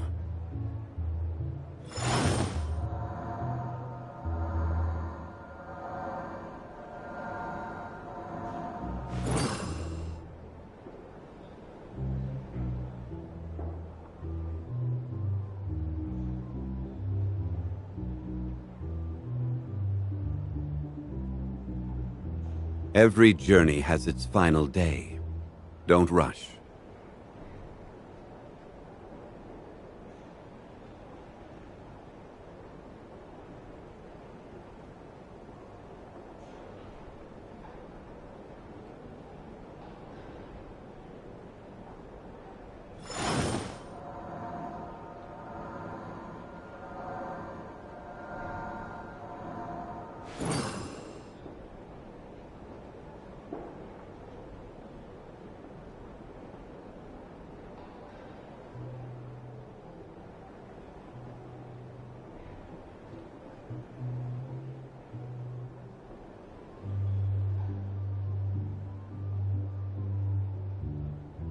Osmanthus wine tastes the same as I remember.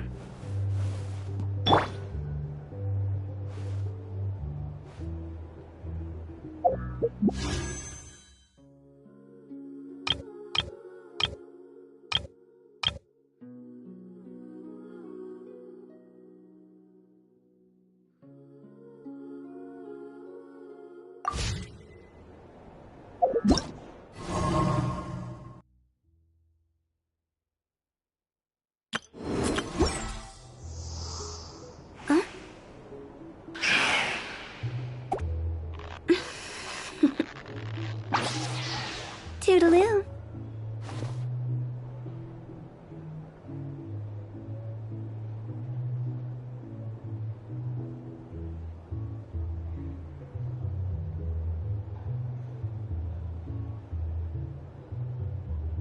Wanna come over for tea?